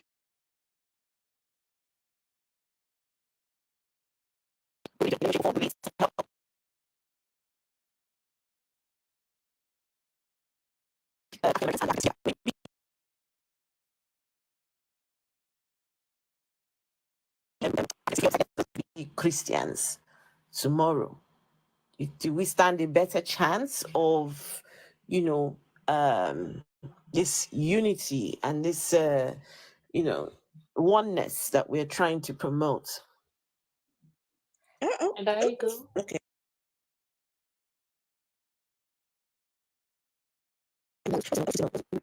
Find ways to divide ourselves among, to divide ourselves in there. Like we would say, oh, they don't have good songs. Oh, the Americans have very good voices. Oh, the other person doesn't have a good voice. Oh, this church does not sing well. Oh, this church does not have Holy Spirit. Oh, that church does not dress modestly. What I'm trying to say is we will still find ways to divide ourselves into. So if we kind of like just went for religion, and if you have your own religion, we left you with your religion and not even call you to the atheism or question you, and just say we are all melanated. Let's get along. I think that would be enough to unite us. But then it was Ruby's time to answer. I'm sorry, Ruby, go on. No problem. Thanks again.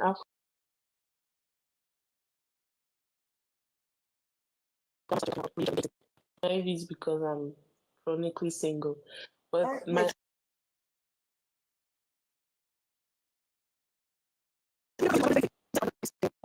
yeah. We have to chronically sort that out. Oh my God. She is saving herself for Jesus. Godless dating tomorrow night, guys. It's Listen, only for people who don't believe in.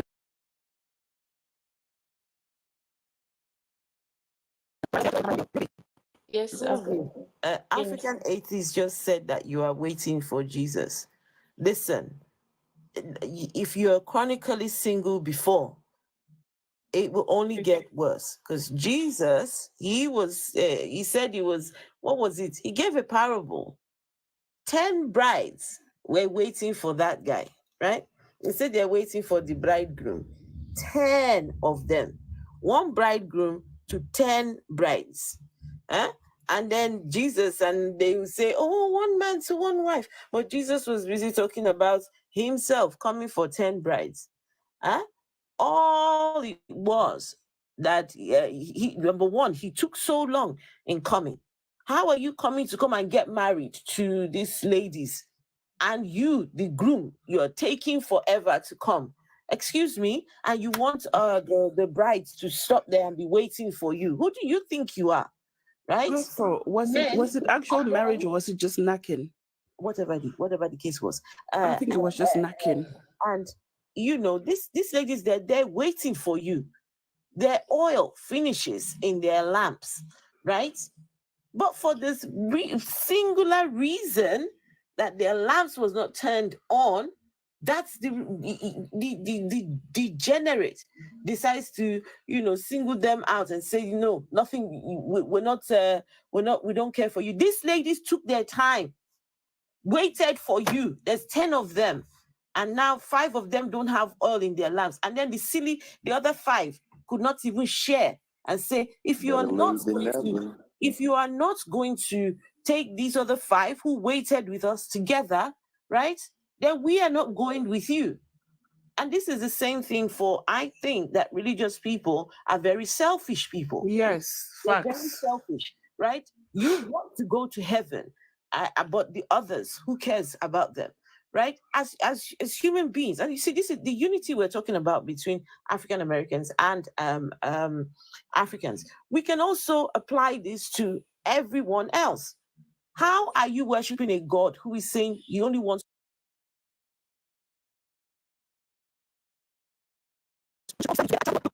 I'm not going to heaven, if Kwan's not going, if African atheist's not going, if Vessel of Honor's not going, then you can fuck off. Fuck all the way off with your heaven. We are together. If you are not taking all of us, then you can keep your heaven. Come on now. Oh, Christians will never do that. Wait, Afro, can I say that Ruby told me that she says that she thinks that she can change Jesus, like she can turn a good man out of him. What? I didn't even think Jesus was into women. African atheists, stop showing me under the bus. No, he was. Sorry. He was into women. The other woman came and anointed his bola with the perfume, and she used her hair. She gave it a good licking.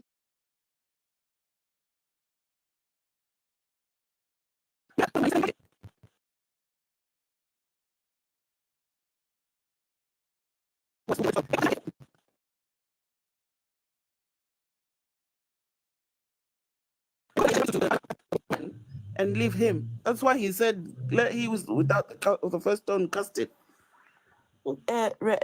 Ruby, I apologize once again. Please go on and answer the question.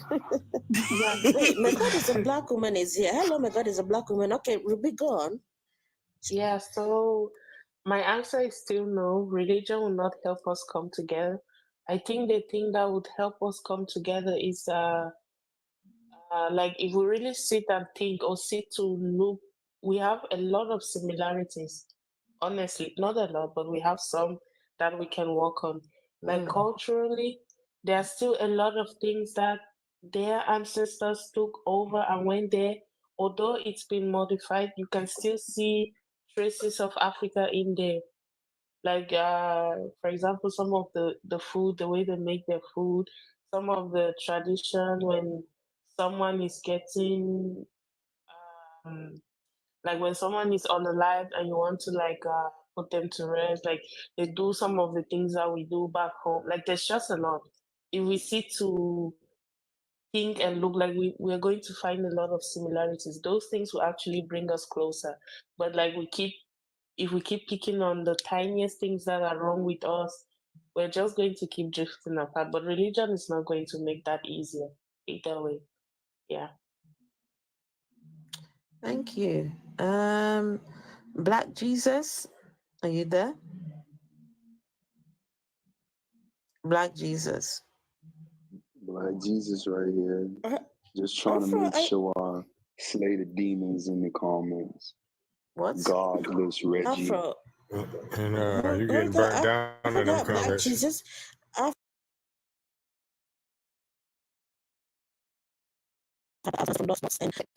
Because I know Black Jesus, when he starts, it's going to be raining demons in here. Oh, really? I've never come across him, so I don't know. Okay, let's do this. We go to Lots, Mother of Prep, and just some human, then we will come back to Black Jesus. Lots, are you still there, my lady? Yeah.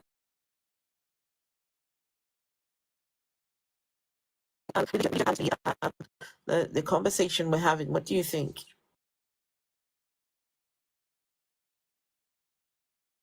We're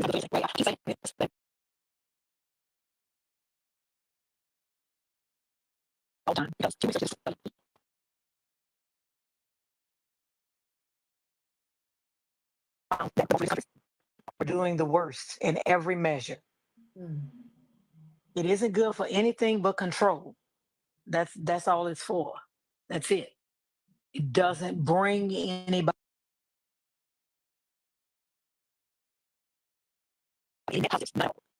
And we can show this. We can measure this, right? It doesn't bring any net positives at all. None at all. The least religious countries are doing the best in every measure, in education, in healthcare, and maternal mortality, in every measure. The religious, because religion allows you to stay behind. It allows you to not do anything now, right? So we should get rid of it. Thank you. Thank you very much. Appreciate that answer. Mother of Prep, thank you for your subscription. I noticed that you have subscribed. Thank you for that. I appreciate. Mother of Prep, you want to answer the question?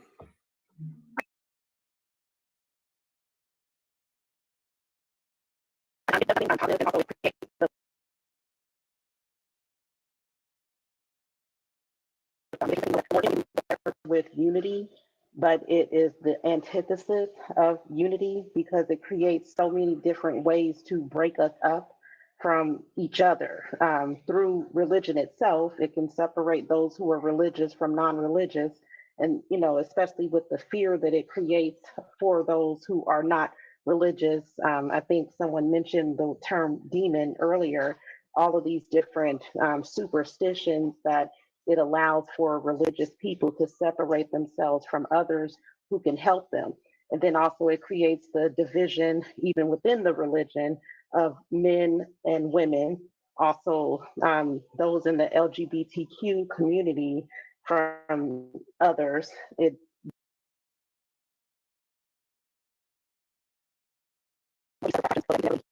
done because everyone is separated. So if we're talking about the purpose being unity, then religion has to be,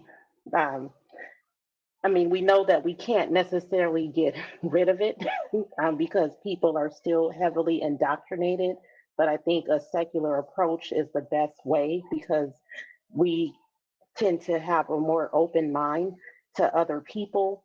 Whereas we know, as I mentioned, religion has all of these different groups, even within themselves, all the different denominations. And so you can never get forward because they're always still even fighting amongst themselves about what they mean about the book that they read that has all of those different variations and versions and interpretations. So just doing without that, being able to talk amongst ourselves using our own critical thinking and engage, I think is the best way forward for us to be able to unite in a real way. Thank you. Thank you so much. Just Some Human, are you there? Did you want to answer the question as well, Just Some Human? Yes, I have a couple things.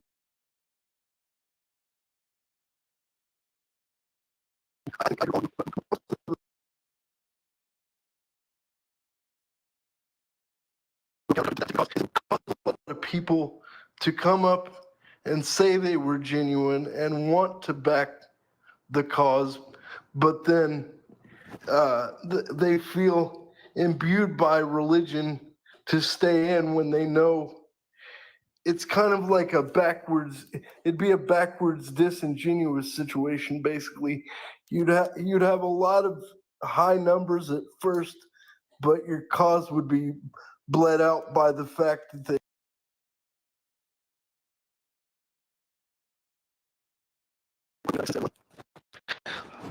and that's why I think it would be the most detrimental to have religion involved in a cause such as this, is because all that would do is create more and more disingenuous people, whether they knew in their mind they were being disingenuous or not, if that makes sense. Yes, it makes sense. And yeah, I appreciate that answer, Just Some Human. Thank you. Black Jesus? Black Jesus? Are you there? Yep, I'm right here. Black Jesus, did you hear the question? Present. Okay. Present. Hear the question.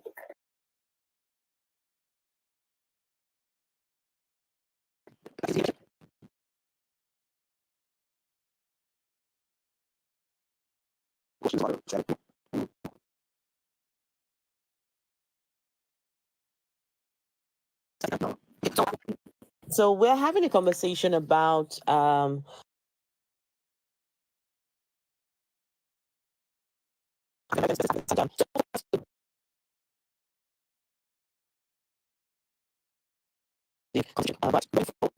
do you think that religion will in any way, shape, or form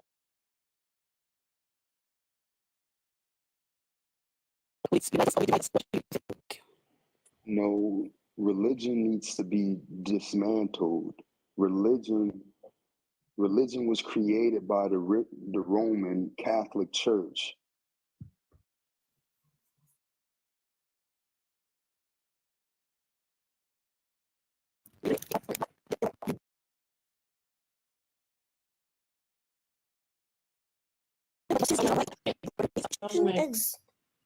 Religion existed before the Roman Catholic, even though I it agree. did. Listen, I agree with you wholeheartedly, African. It did, but at least he stopped where he stopped at, because he really wants to start preaching a bunch of BS that don't got nothing to do with this. So I'm gonna give him some credit today. No, he didn't stop because he wanted to stop. He stopped because his internet's not quite working. There. Hallelujah. Even Jesus stopped him from continuing with the BS. Yeah, because people fail to understand that as long as you have a belief in a supernatural deity, that you do not have to be a member of any of the major religions. You can make your own religion there out there, like your own kind of worship, and you start worshiping a deity, and it will be a religion, even though it will not be organized. So when we talk about religion, we talk about the whole of it, the whole thing. A black Jesus is always all over the place. He would have ended up in another area. I don't think I've ever had a conversation with him before. And that's how you know there's a such thing as God, because he spared you. God is energy. He's God himself. God has spared me. Oh, that's all right. I mean, I guess I have to say thank God, right? Thank Jesus or thank God. Who am I supposed to thank?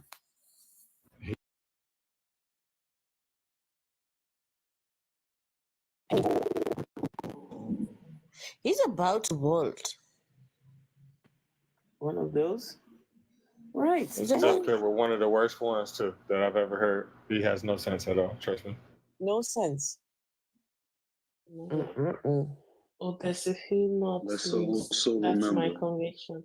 Let's also remember that Just remember the one with the man is the one with the mute button in his hand, not you.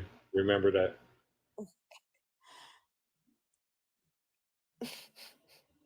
I just wanted to say something on the whole Hebrew Israelite subject.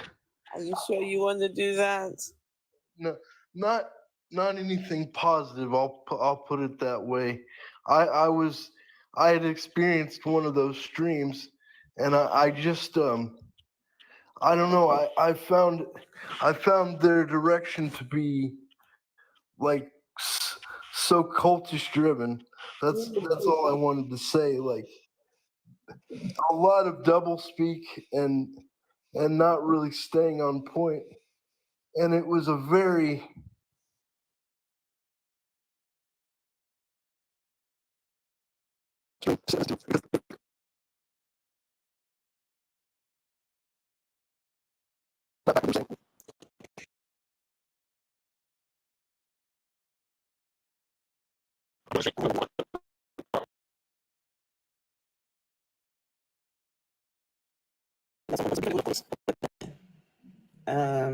I don't know if this is true, but that they believe that judgment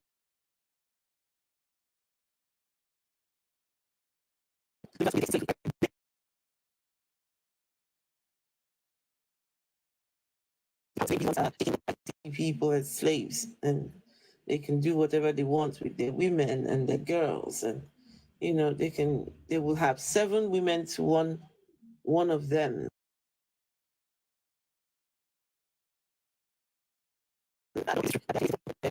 God to say, okay, now is your turn to do what they did to you. Now it's time for you to do the same to them. That doesn't even make sense. That a God that would say that is not a good.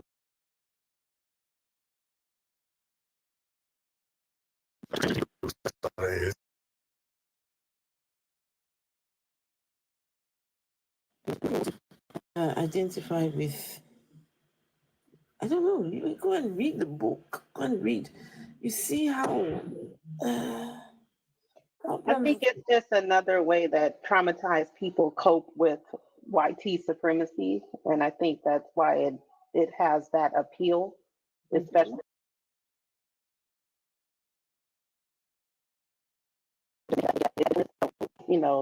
A good God, that sense isn't something that is necessarily the value for them.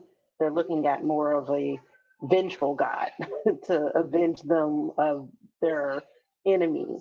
And so it just kind of creates this vulnerability in them where they need this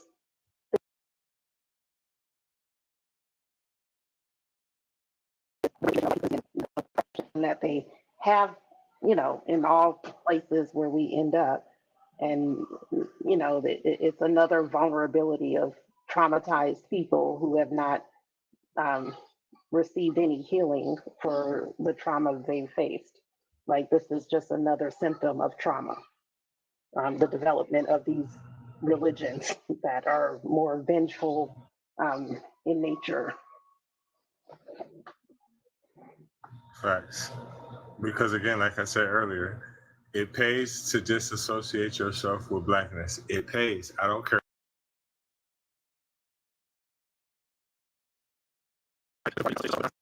Of Africa, with your ethnicity, the better off you will be.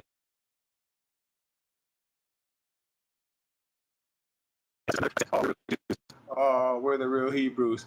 We're so lost from slavery and colonization that we don't know exactly who we are. Like, for example, if I was to provide a DNA test, it's going to show several different places from here, from Europe, and primarily from Africa, but in different places. So we really don't know for sure. So what we do is we attach on to whatever the best thing we can find. And it seems like, according to most religious books, the best thing to be would be a person from the Israeli faith, Hebrew faith, whatever you want to be, because they're looked upon as God's chosen people. So this is just an attempt to pretend like they are something that they are not, because they don't like what they really are. Okay, wait, Afro, I remember something, and I want to ask before. Okay, please. Martha and I think Godless and anyone else who is American or of African descent who is in the comment section. My question was, okay, sorry, I am kind of like digressing from what we've been talked about. Do you all have some stereotypes that makes you look down on African people, and then you have to work, but you all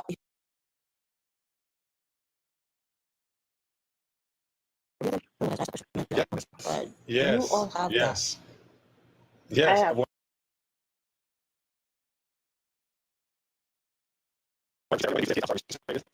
We used to call people Black African booty scratchers. Straight up. So, like again, we are trained. We used to call people The Black funny thing African booty about that scratchers, is or Black refer Jesus to used to get called that. Barbara, we ain't talking to you. It was a common joke, and it was a common thing to make fun of African people, right? We have been trained to look down on these people. We have been. Again, the nicest way to put it, we have been trained to be coons, flat out. So the only way that you're not going to be that is if you actively fight it. Again, we're trained to believe that a person from a lighter skin complexion is a better looking female. That's why you notice a lot of people when they get successful, I'm not saying all of them do it, but you notice a lot of them when they get successful, right, and they get some money, their girlfriend and their wife does not look anything like them, because we are trained to worship these people. But those are more on the surface, like name calling, like as kids. I would say more so the stereotypes that I have to like kind of break from myself is that Africans have a sense of the white supremacy, colorism in a way that's not like those from America. For instance, with the skin bleaching, that's something that I have not encountered here. Although I have myself wanted to be lighter, I haven't encountered people in America going, and it's still, I know it does exist, but as far as it being popularized, the sense of, I think we had a different type of Black Pride movement in America with the, the Black Panthers, Say It Loud, I'm Black and I'm Proud, different things, Afro, the natural hair movement. I find that that's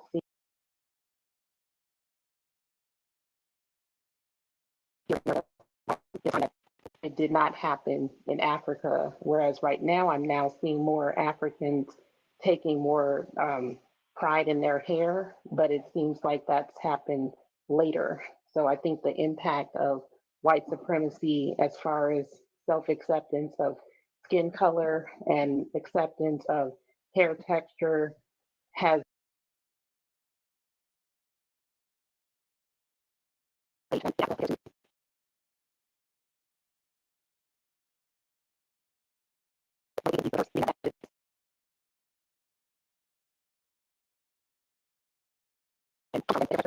one would think that that would be that the the trend of self-acceptance would start there, but it seems like it's the reverse.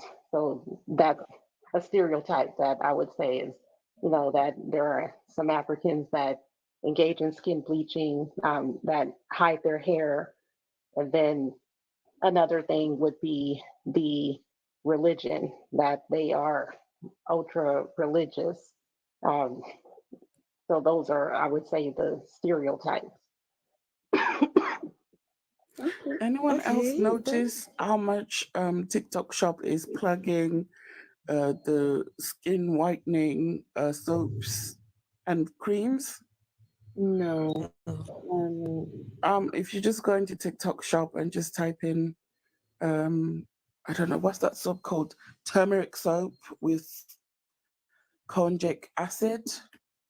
That's what people are using to whiten the skin, and it's being plugged as a natural product that's not going to cause any side effects. It will get rid of blemishes and scars and this and that. But it's mainly for lightening the skin. Oh, and I want to ask mother a question. When it comes to being over religious, isn't also sorry? No, I'm just saying so we can round this up. I will come back. No, I'm not saying you should stop. You will ask your questions, Mother Prep. I'm just saying we're going to round this up, but we will, have a little break, and then we will come back and talk about religion. Talk about, what we usually talk about. So. Yeah, so go on and ask your question to Mother of Prep, and yeah, we'll start winding this down and be back again with what's that guy's name again?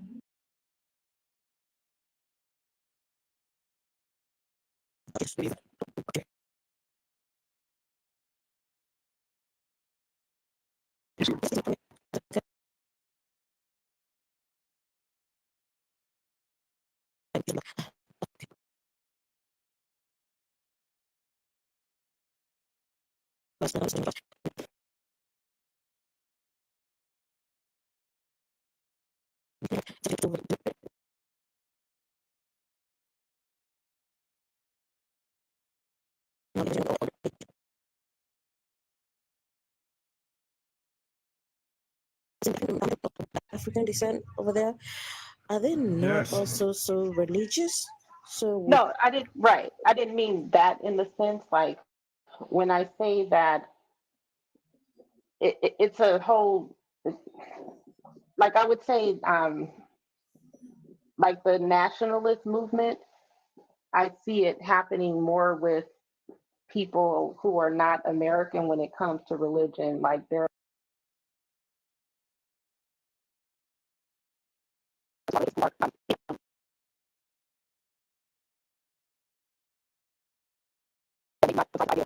Nationalism, whereas there's a Christian nationalist movement that I see happening, and it appeals more to those who are not African Americans but are of African descent, like in the immigrant community, where it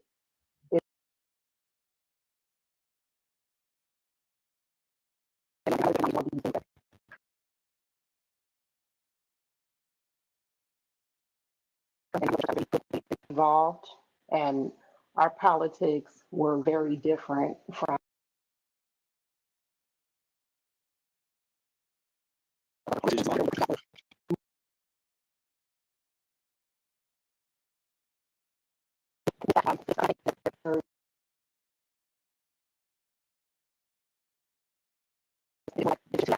I guess I should have mentioned this earlier, was the other types of spiritualities that we hear about from here in America. And this is from a European centric lens. I know that this is not correct, but you hear about terms like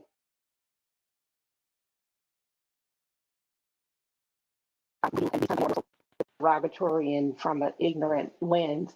These ideas have been given to us from Europeans, and I've not accepted them, but these are the different things that people say. And it's another thing that turned me away from the religious groups is because of how quick people are to demonize African, especially spirituality, because they're taking it from the European lens of it being demonic, which is just to me another way that Europeans use religion to divide Black people. I've always been interested in the African spirituality, and from what I understand, it's not looked at the same. They're not even intended to be deities and all these different things. There's so much more to it, but the way it's presented to those in the U.S., especially Black people, as a way to keep us looking bad at Africa, is to see the practices of Africans outside of the European religion as being demonic. And so that kind of, that's more so Religion, where I it's was all going with about that. relationships. Oh, okay. Yeah, we don't make up relationships, but I've always kind of just been curious from my own standpoint. Like I remember especially hearing about like, I don't know if you've heard about like different things with Beyonce, like that's a big part of some Black Christian Cult leaders. groups in the US will speak, oh, they're a part of the demonic, they're, doing Oshun and, like she's in the, the occult and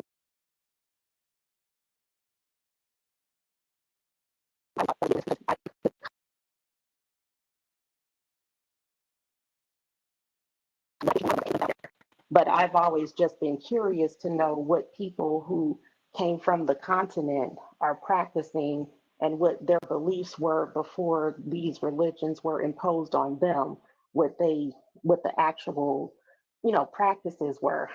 And I never looked at it as dark, but because of the European influence, that has been something that's infiltrated the Black Christian religion, where some of them, not all of them, will say that those are dark spirits and just everything looked at in a negative way, and they are hyper about the demonic type of words and uses and dark spirits and all of these different things. So they'll say be careful going to that African church, like that's what I mean, because they're putting whatever the European spin on what African spirituality is, and they're not looking beyond that. Yeah, I see Reggie's hand up. And Reggie, as you speak, I would like to ask you a question as you continue to speak. And this is about being American of African descent, and then you find yourself in your military, and then when you find yourself in the military, you find yourself in another country that the things that you are instructed to do, they are questionable. They are similar to the things that were done to the continent where your ancestors came from. I wonder whether there is any American of African descent who have a problem with that, or just asking. Reggie, go on.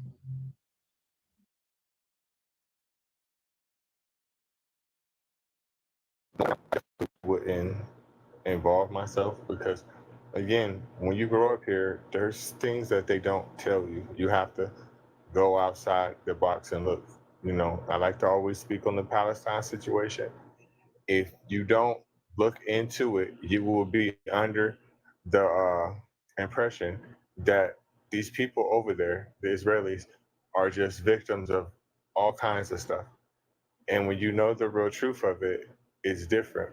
So now that I know that a lot of things that the United States has done, I would not involve myself with that. For example, if I was Kenyan right now,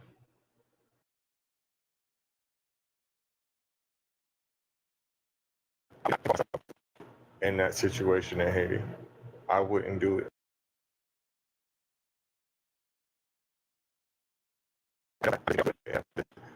Top of the situation is a colonial master that's paying me basically to police and unalive my own people. You feel me?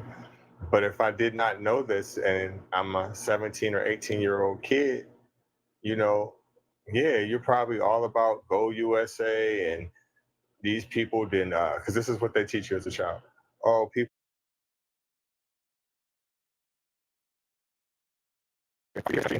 The forefathers did this, and they're made to seem like what they did was right.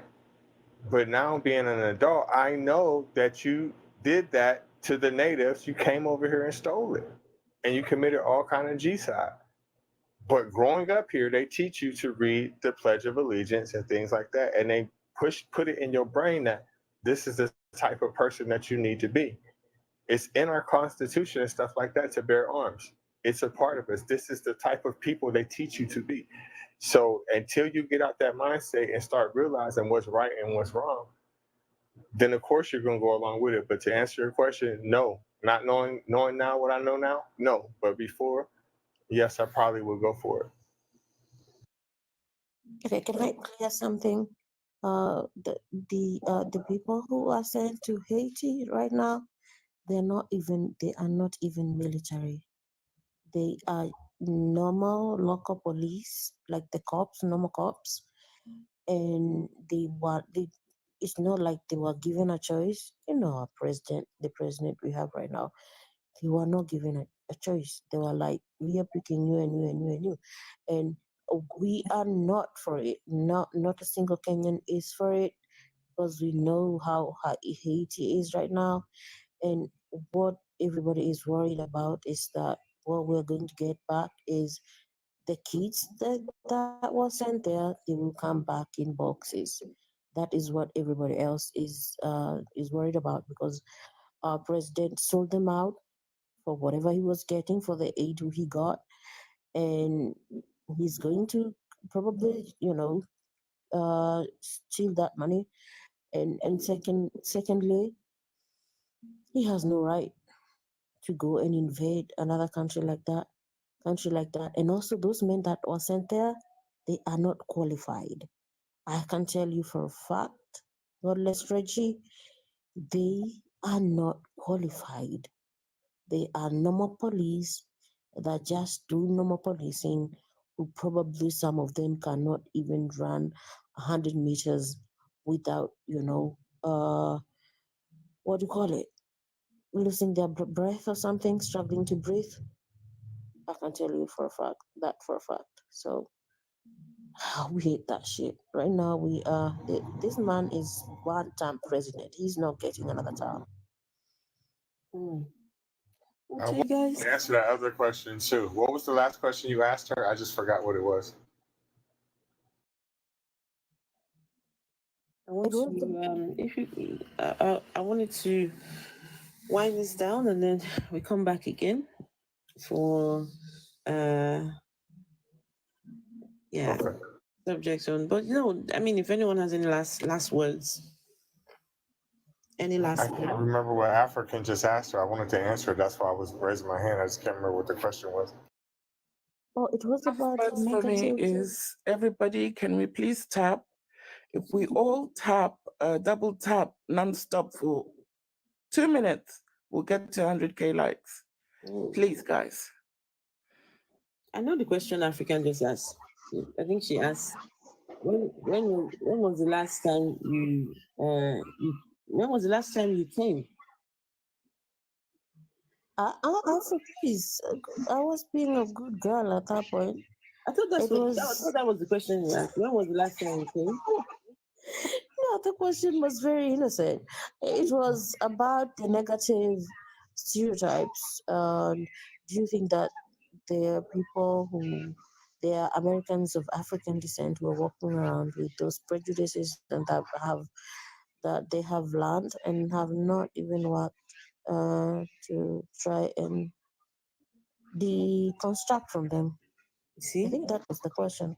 Valentina, that's the only one that she has heard today in all the whole conversation. See, that's it.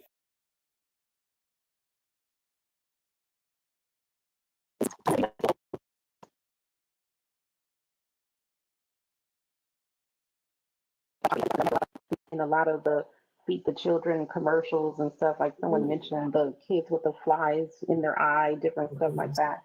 But I think, like, I'm a nurse and I'm in healthcare. I'm around lots of Africans from different countries on the continent.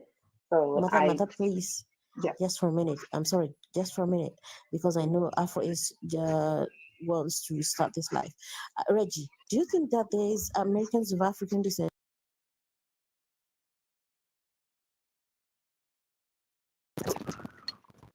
Absolutely, that's a fact. There is plenty of African Americans that think that they are better than Africans. I'm not gonna lie. At one point in my life, I did as well. Afro, I'm done. Thank you so much, everyone. That's because he hasn't tasted an African yam. So when you taste an African yam, you will not be saying that. Wait, Reggie, have you tasted an African yash before?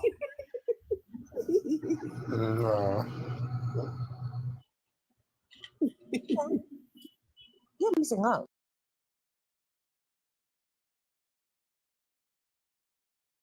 I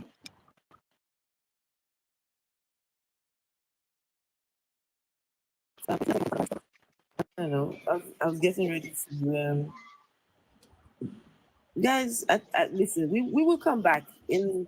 Just give 10 minutes so we can get a drink, get chill, and then we will be back. So, but just for this particular conversation, I think this has been wonderful.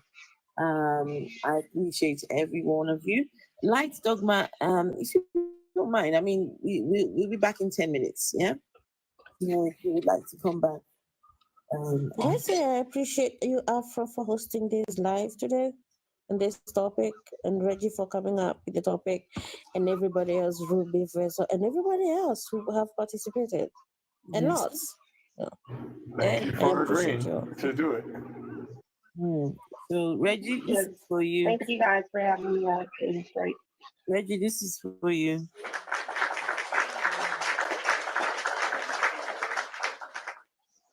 Thank you. Okay, everyone, we'll be back in 10 minutes. Okay, thank you all.